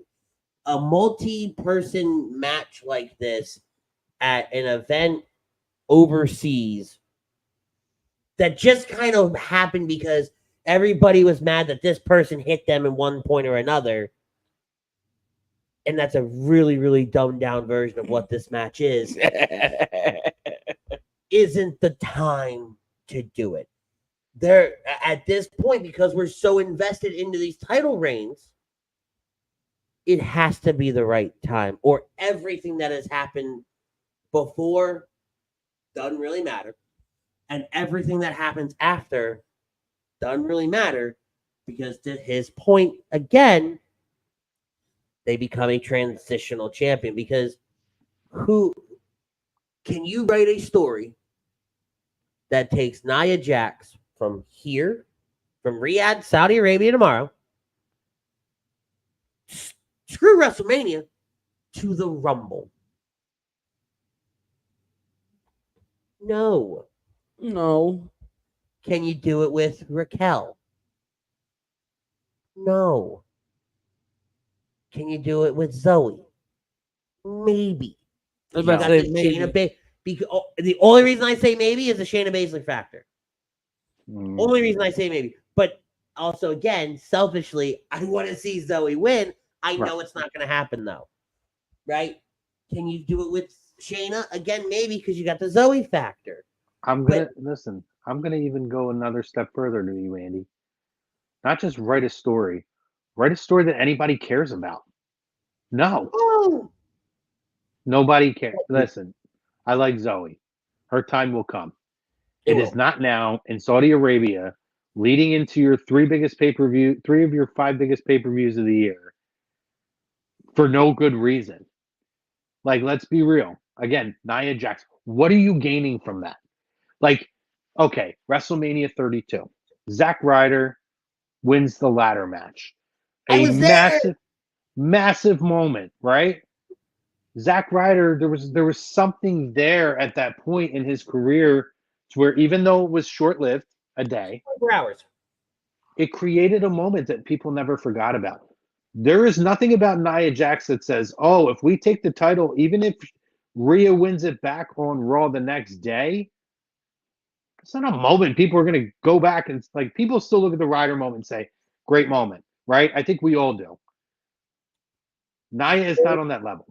The only way this would have worked, the only way, is if they created some kind of link on air, like preface on air, with Nia and the bloodline, because then you can build the bloodline versus the Judgment Day. Now you've given the Bloodline the female factor to counteract Rhea Ripley on the Judgment Day.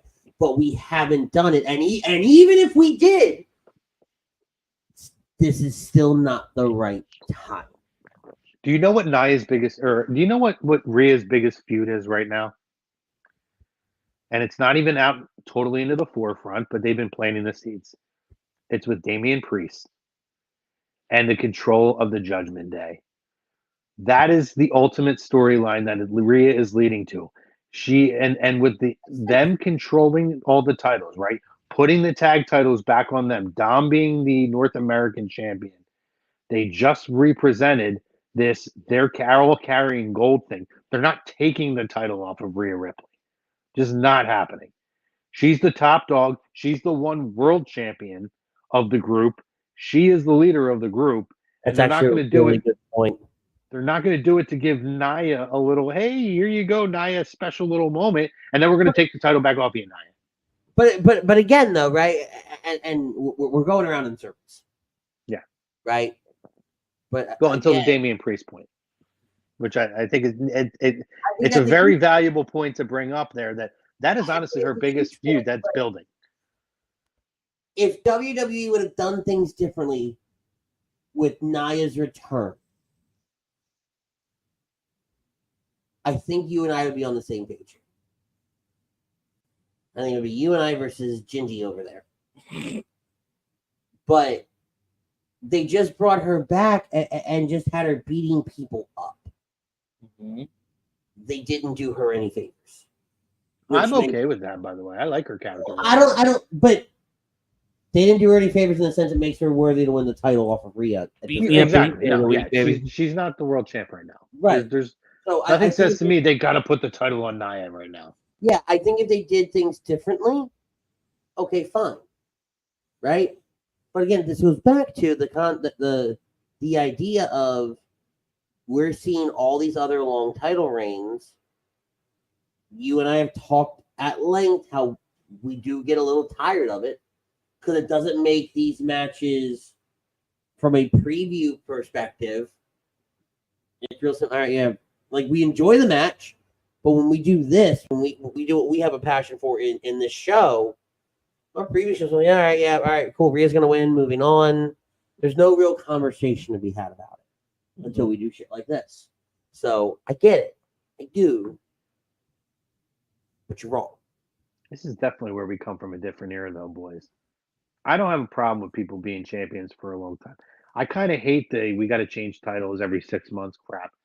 I come from the era where everything was long-term storylines. Champions were champions for a year. And I love that. If the title is, I don't want to say overexposed, defended, right? But when we get to this point where we're only doing title defenses on the premium live events, the pay-per-views, fuck it, the Saturday shows. I'm just gonna appease everybody on the Saturday shows, and we're not getting that rant because my era was you had the random Monday Night Raw title match. You had the random, at that time it wasn't brand split, but the random SmackDown match. You had the random this, the random that. And even the really random weird one-offs where, somebody wanted at a live event. I come from that. The rules of defending your title every X amount of days, mattered. And but that was only enforced when it made sense for the story. So, and don't get me wrong, those were fun times too because you were sitting there and you were saying, okay, well, it's coming up on that 60-day mark. Who are they gonna fight? You gotta defend the title now, you son of a bitch. Because it was always the heels that we were focused on for that. It was never the faces because the faces were always the fighting champions. Mm-hmm. Right? I have no problem with a long title reign if things around it are making sense. Why does the Rhea thing work for me right now? Goes back to what they're doing in the overarching picture of the Judgment Day. Nothing. I said this 15 minutes ago. Rhea's main point is what's happening with the Judgment Day. Okay, and then Chrome takes it and breaks it down It's control. It's having all the titles on Raw, with the exception of the World Heavyweight title. Damian's got the briefcase, which can lead to that. We've been fighting for that. We've been a thorn in Seth's side. Oh, you guys lost your tag titles. Go get them. Go get them back. Dom lost the NXT title. Why can't Damian do that to Rhea? Oh, you just lost your women's title. You've made it, forced us to go get our shit back. Why don't you go get your shit back? While I don't see that, that's not a bad point. That's not a bad point. The tag title part where Kevin and Sami won made sense. Mm-hmm. Dominic losing the NXT North American title to Trick made sense. There was a story built around it. And that's the problem here. Other than she hit me, there's no story built around it. There's no desire to see the title change hands. There's no care. To his point, who's gonna care? No one. No one's gonna care. Now, if they turn around and again to your point, and they tell Rhea go win it, huh? Except for Butters. Well, and maybe Ralph, because Ralph's a big Nia fan too. He is a big Nia fan. But now if you take that and you go to the Damian Priest, hey, go get your title back. Okay, maybe all that tells me we sacrificed Nia's return to make her a transitional champion. Okay, so then don't put it on Nia, put it on Zoey. We sacrifice up and coming talent to further a storyline. It doesn't work here. Right? We didn't sacrifice Kevin and Sami. Mm-hmm. We didn't sacrifice Trick. And all three of those guys are doing other storylines, have transitioned into other storylines. And in some instances, bigger storylines. Right? So, any other time, any other scenario, any other build to it, maybe I'll give it to you. Maybe. We can't give you that one.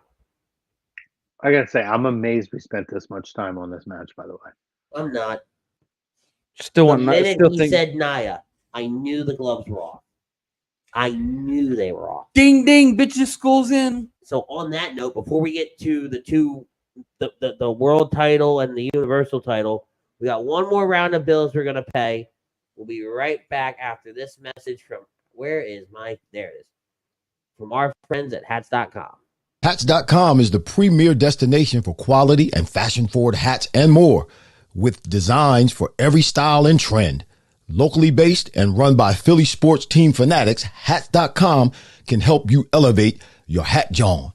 Utilize the easy-to-use guides at Hats.com to find your perfect size and style, and shipping and returns are free.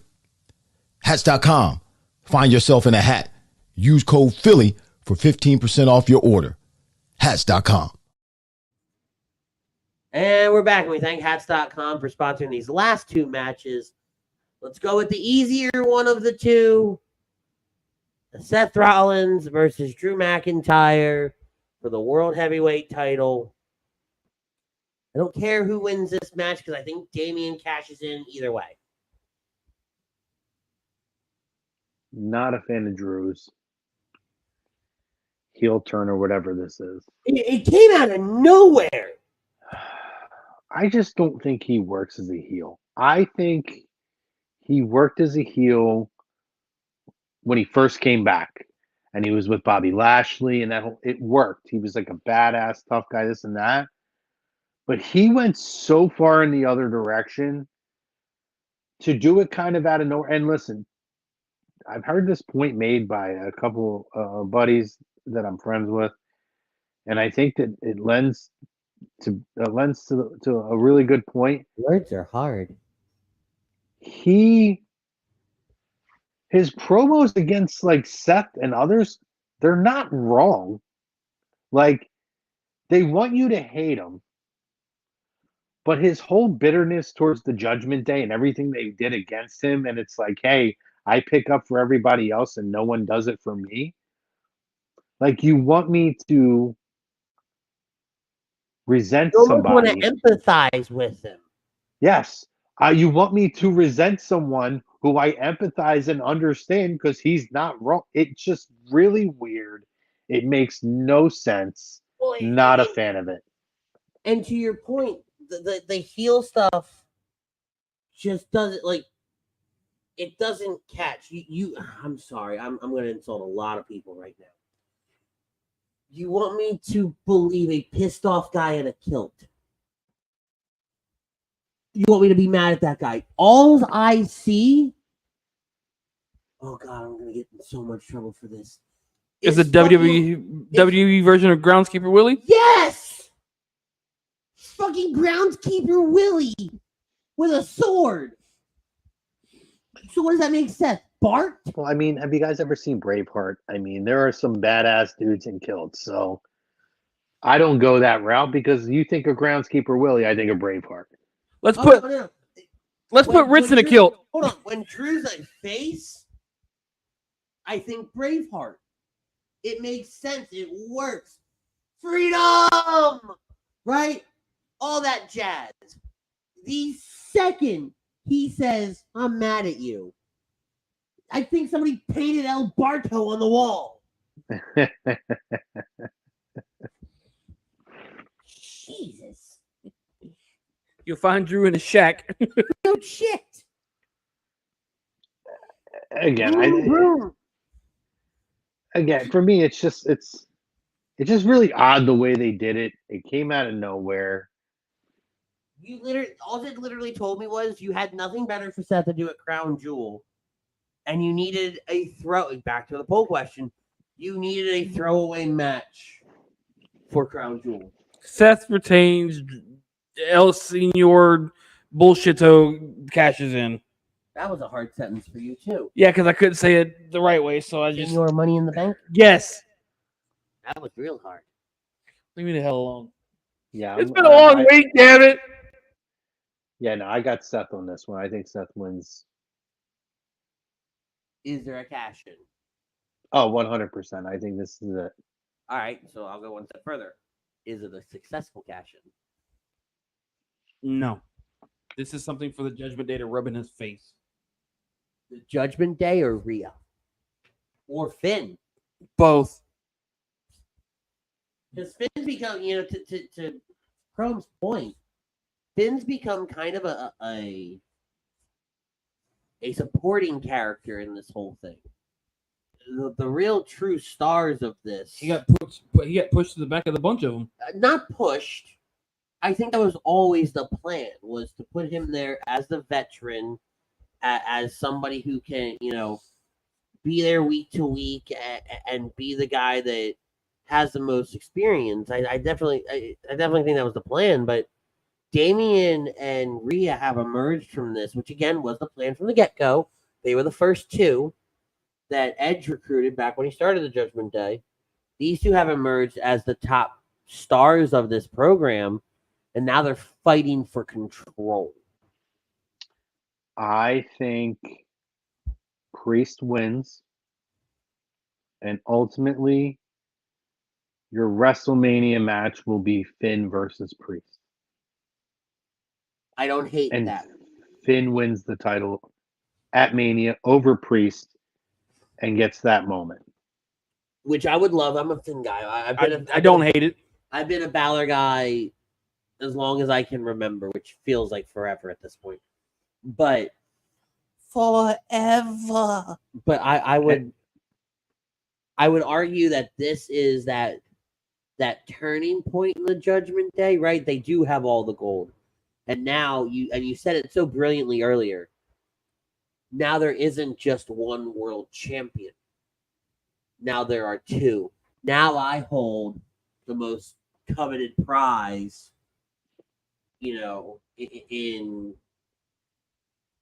on this brand. And you can have JD tag with, and then Freebird rule. JD takes the tag titles. Oh, I would even go a step further. Not only do I hold the world championship, I also hold the tag. I'm a double champion. Well, yeah, you could do that too. Yeah, I think ultimately this is. Good. I think it's a successful cash in. I think this is Damian's time to shine, which are words I never thought I would ever utter, because this guy was like vanilla extract a few years ago. I think this is a failed cash in. I think you're dumb. I think that Damian Priest did not work for me on NXT. It's one of those gimmicks, and it's obviously evolved quite a bit as well, that I felt like... Hey, bring your microphone back closer to your face. Whatever you just did, moved it. Can you hear me better? Yes. I feel like it... I feel like he was a character, and I said this when he was in NXT, that would do a lot better on the main roster. And I think it's gotten there, and it's developed. And I think the seeds that have been planted that are kind of by the wayside as of now with Finn and Priest, this is an opportunity to give both of them a huge moment between now and WrestleMania to get there. Which again, I'm all for. Yeah. Because I would argue that Finn wins the Rumble. I don't think so. I said I would argue. It's going to be Cody again. Which I'm also okay with, right? But not knowing if Elimination Chamber is happening stateside or not, and well, no, it's not. It's in London, isn't it? It's in Australia. So, Australia. You know, I originally thought maybe they trade over with that quote unquote trade. I thought Cody was going. Right. And that's the way you get to you get to Roman, you get to Cody. So at this point, to me, the only avenue to get there is Cody's got to win the Rumble. Yeah.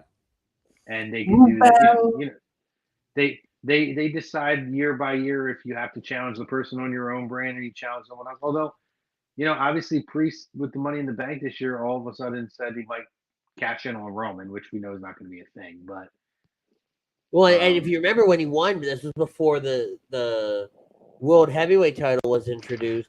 They said he could cash it in on any title. They made it a big point that it could be any title. Like he could have gone after Gunther or I think Austin Theory. They proved that last year with Austin Theory, right? He cashed in for Intercontinental title. Or was it the U.S. title? It was U.S. title. It was U.S. title because Seth had it and Theory lost. No. Lashley had it, didn't he? Or was it Seth? No, it was Seth. Irrelevant who had it. It was Seth. But anyway, right? They made it such a huge point that it could be any title. So, but to your point with Cody winning the Rumble and Dynasty, man, damn it, I love how just in tune he is. If he wins the Rumble, fans will turn on him like they did in AEW. I don't think they do because it's the only avenue to get to Roman. If he was on SmackDown and Roman's on SmackDown, maybe, right?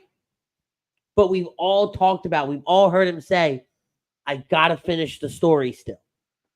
So who's the Daniel Bryan? Who's the this and that anybody would want to see win the title over him? He's so over. He is like, the WWE crowd is totally different than AEW. Cody will be embraced and loved forever at this point, the way that he is. Because people, unlike John Cena, Cody did pay his dues. He has the backstory. It's not like John Cena where people can go and say, he's a WWE product, he's a WWE machine.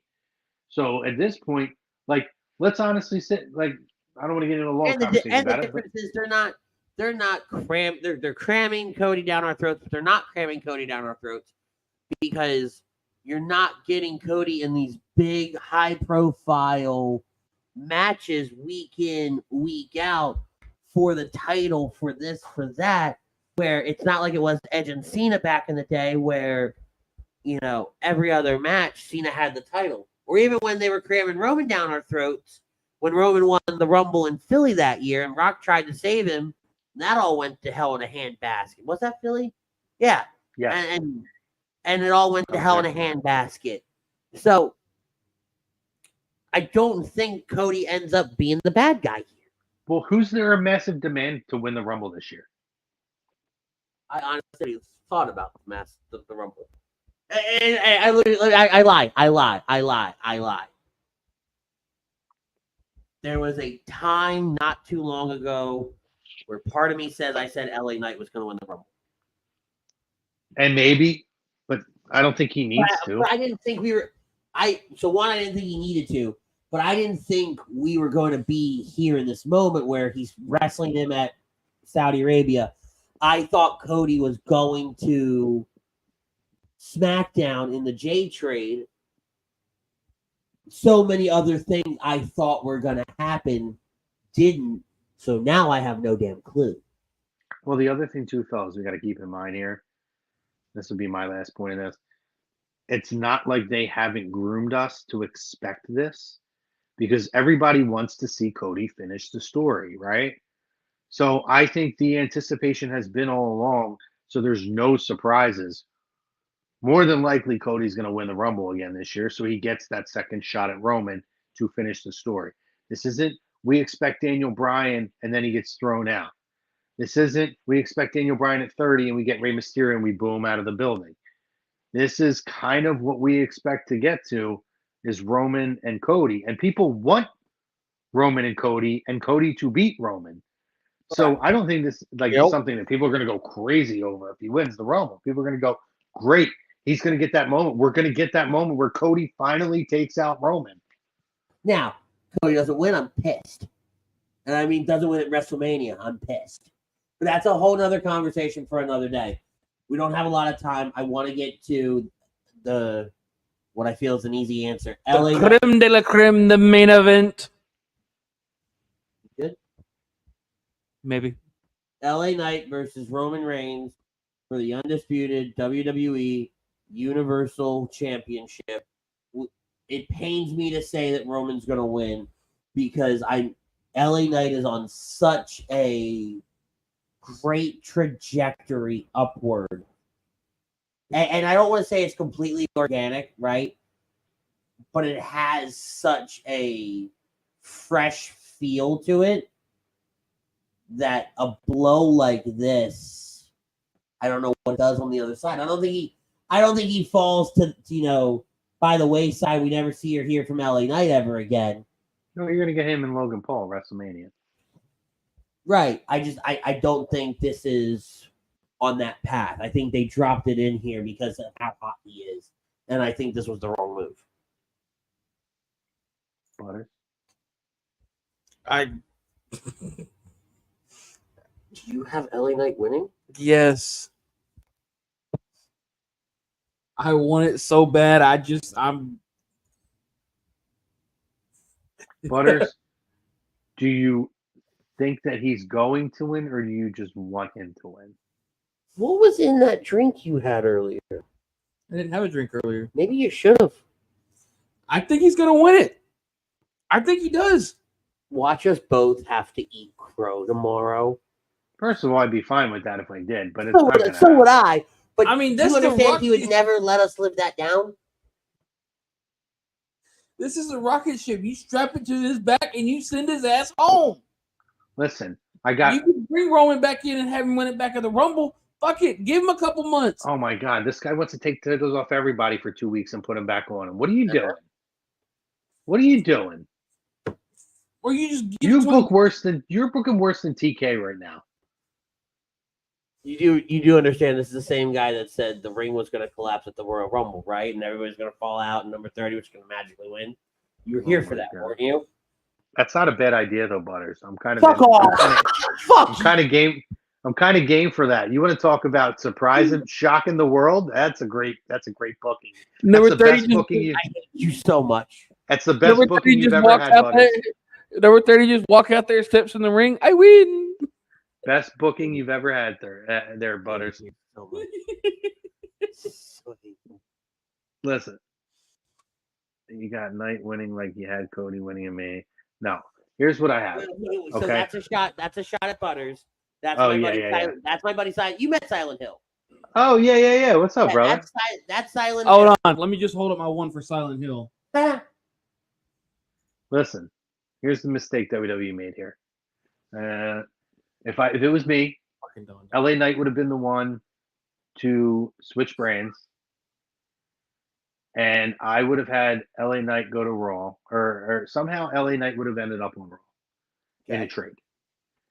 And to me, what they should have done is have Priest cash in on Seth, and then have LA Knight take the title off of Priest.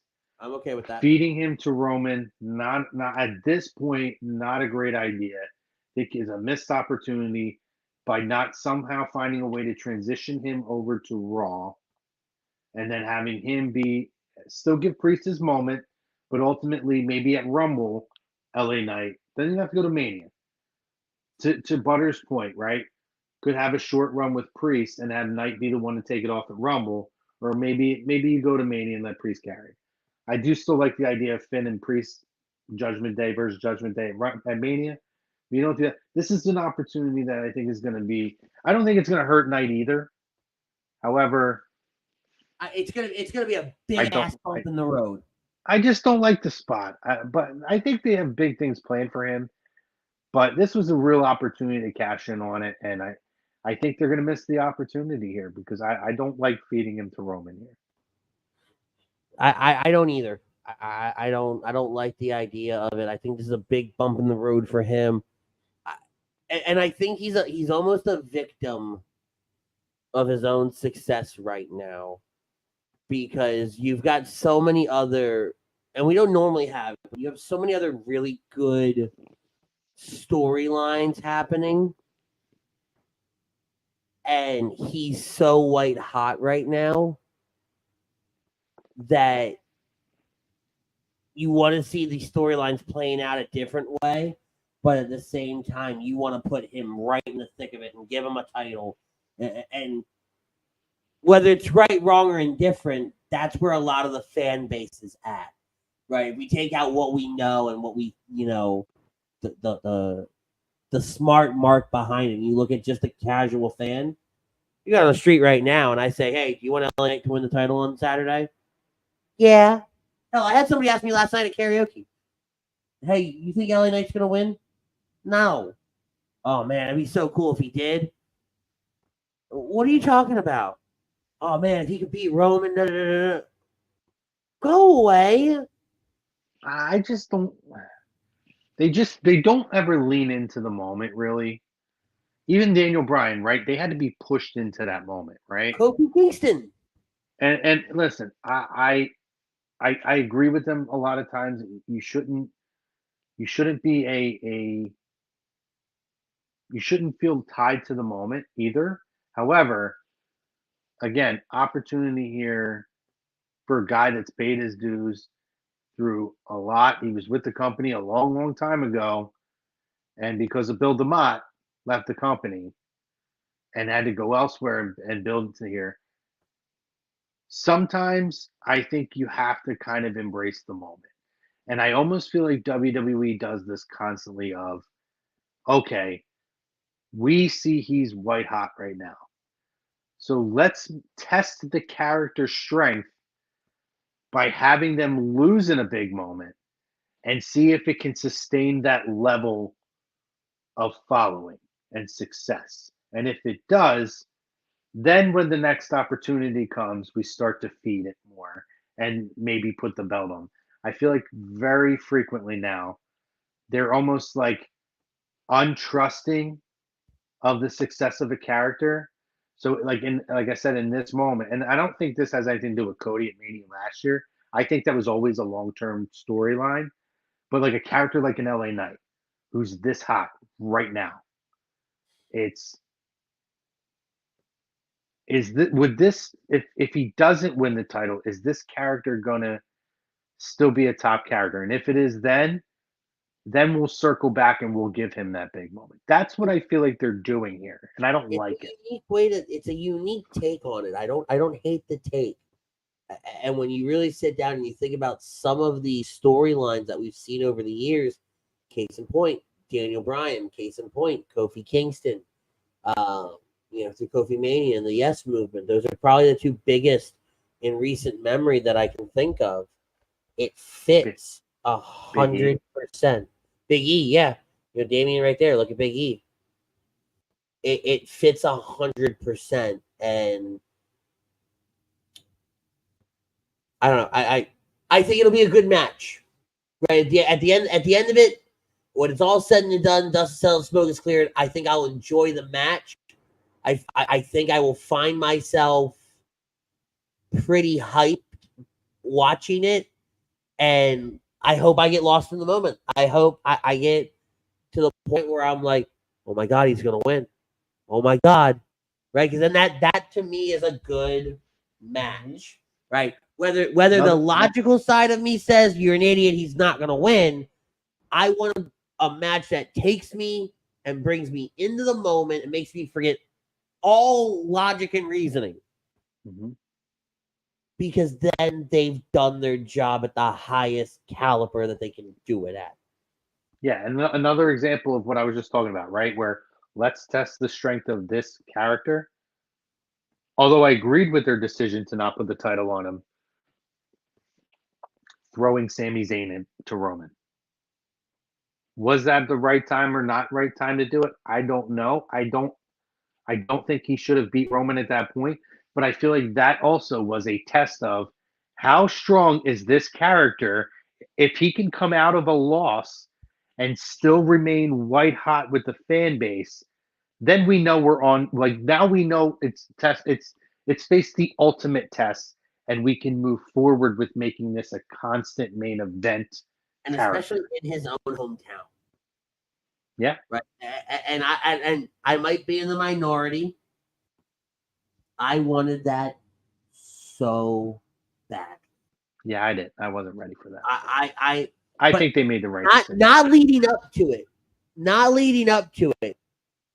The whole lead up to it was like, all right, yeah, I want Sami to win because I'm getting really tired of Roman having the title. This is all before Cody wins and everything like that, because I think that was all the same night.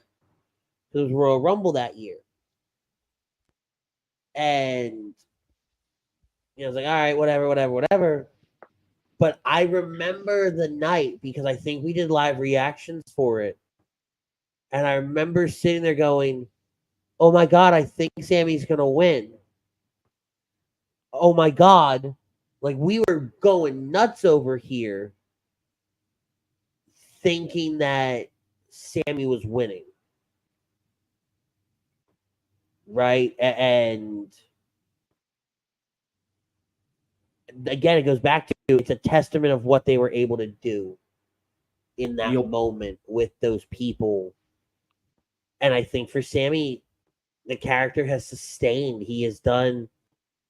He's still very, very up there, right? Somebody can say, well, he's on the pre-show, right? But he's starting, quote unquote, a new story. So you have to come. And I was listening to a Gordon Ramsay interview earlier, and he said something so prolific. You are at one level when you go somewhere else to do something different. Sometimes it's okay to drop yourself down a level so that you're able to learn and grow and be better.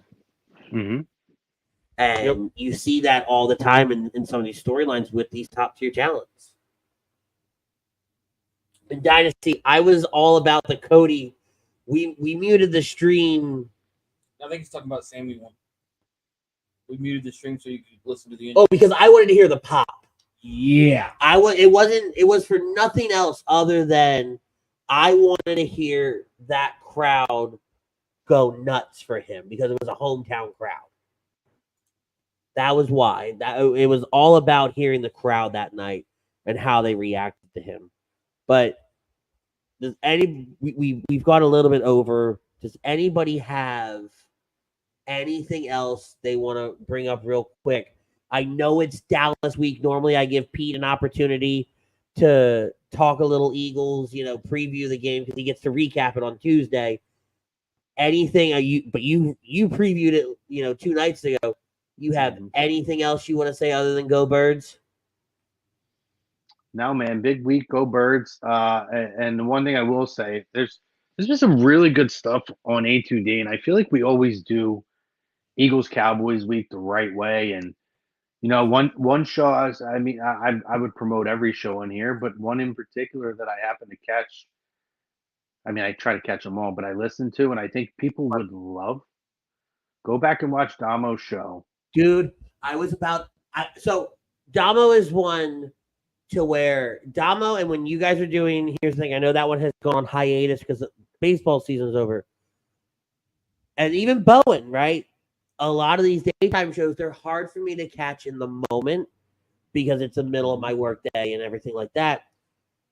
There was a tear in my eye today when the clip of Merle Reese from Damo's show hit social media, and I'm listening to the voice of the Eagles, of my childhood, of how, like, now with that XM radio and the Platinum package, I don't know if you guys know this, you can actually pick, do you want to listen to the home broadcast or the away broadcast? So I get to listen to Merle often, during the football season, to hear him on A2D airwaves. There's nothing like it. There truly isn't, and it's one of, we have Dawkins and unvetted, and you guys did a great stuff with Mitch, and you don't get the credit that you deserve for some of the interviews that you put together and that you have put together over the years. Like, you think back to that wonderful February where we had Sabisco, Candice Michelle, the new Raw general manager Nick Aldis, great interview. Headbanger Mosh, I believe, was also that month as well. And then I talked about it when we brought you on the show. Blue Meanie next week for more Eagles content. You got a wrestler, a prolific wrestler in that area. Just text me as you're talking about him just now, literally. Crazy. To come on and talk about football. And you think about all the other stuff that you have done. Well, you love putting everybody else over, and now my time is to put you over. I appreciate all that you have, I said I appreciate it. Thank you. All that you have done from an interview perspective, from a company perspective, because you and I know what happens behind the scenes, right? All that you have done, all that you have worked for, all that you have strived for. I mean, hell, doing 4 shows. You're doing more shows. You're doing more shows than Tom was at a certain point, right? Not to take anything away from Tom, but anytime somebody needed that extra body, that extra voice, that extra whatever, there you are, there you were, and there you will be. And so I won't speak for everybody, but I will speak for a lot of us because I know how people feel and think. We appreciate what you do, the hard work that you put in, and the time and the energy that you give for us all to help to make us all look good. Because I'll pull back the curtain a little bit, guys. The clips and stuff that you guys see, a lot of that comes from this man right here. I just do the clips. Tom does all the content work, man. That's easy for me. He does a great job. Listen, we all do a great job here. The show's running the way they go here. We appreciate the fam who jumps in and chimes in here. And I feel weird getting compliments, so I do appreciate that. The job that Tom does on the content, myself, Chris, I mean, we work hard to make sure we try to get you guys the best stuff out there. And the show's going off the way they do. We're out for you, Frank, and everybody's behind the scenes that keeps the peace and makes sure these things go off the way they do. I mean, it's a kudos to everybody. It's a team effort here at A2D Radio. And I think that's why people love us and enjoy us, because you can come on, you can vent, you can say what you want to say. They enjoy our conversation, our banter, and they know this is for the fan, by the fan, right? We all grew this together, and it's something special. And to be able to have a show, like I mentioned the Damo show specifically, he had, like you said, Merrill Reese on and Brian Sham, they are both the love Cowboys or not, longtime voices who have seen a lot of games. which I didn't know that the Cowboys guy had been in. Like, and again, you talk about setting up the shows and all that. Almost sends me his show criteria, the stuff that you guys see on Facebook and YouTube. A lot of that I have my hand in.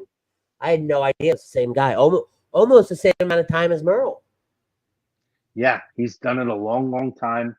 And like I specifically, I mean, all of our shows are great and everything. There's so much great content for this week specifically. Just if you go back and like then over the weekend, you're trying to get hyped and go back and watch our shows. I highlight this one specifically because the history of this rivalry that these two men have seen. And it was an honor for us to have them on our platform that I feel like we should really highlight it as a big moment for us to be able to share that kind of content with people on our platform. The history that Merrill Reese and Brad Sham discussed. It really struck a chord with me to get me pumped for this game this weekend. So again, anybody's a fan of the Eagles, Cowboys, I don't care who you're a fan of. You will enjoy this show. You'll really enjoy the show. You should go back and check it out. And again, I appreciate all the we always have fun on here and we bust each other's balls and all.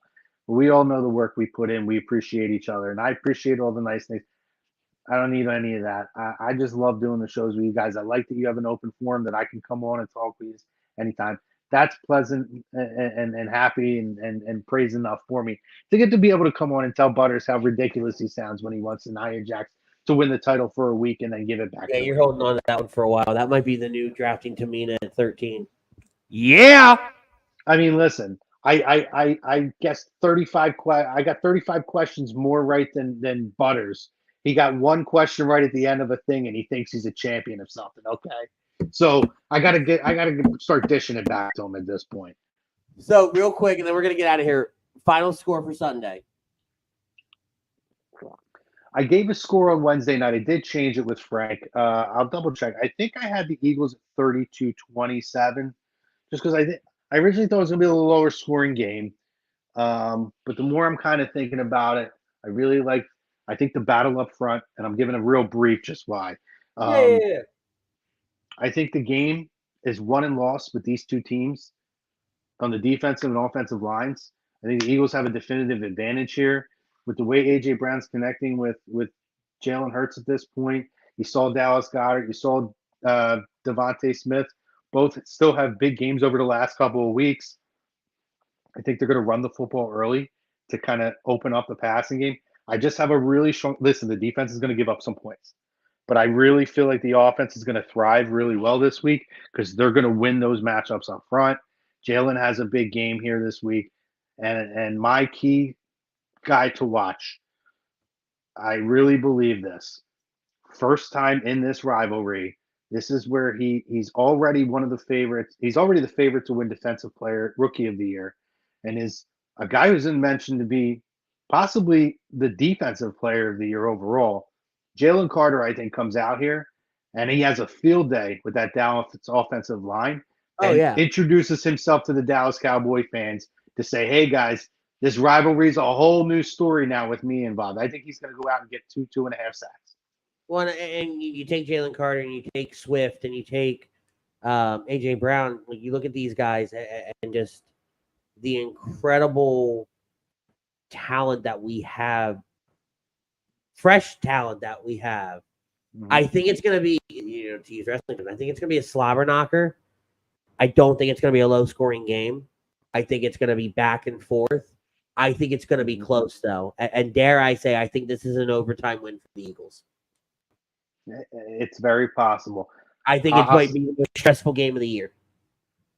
It always is anyway. It's Dallas week. But I'll say this, right? And it's not my point, but I agreed with it. I heard it on television today, and I'm a big fan of this guy. So I'm going to highlight because I think he's absolutely right, and it's going to show in this game.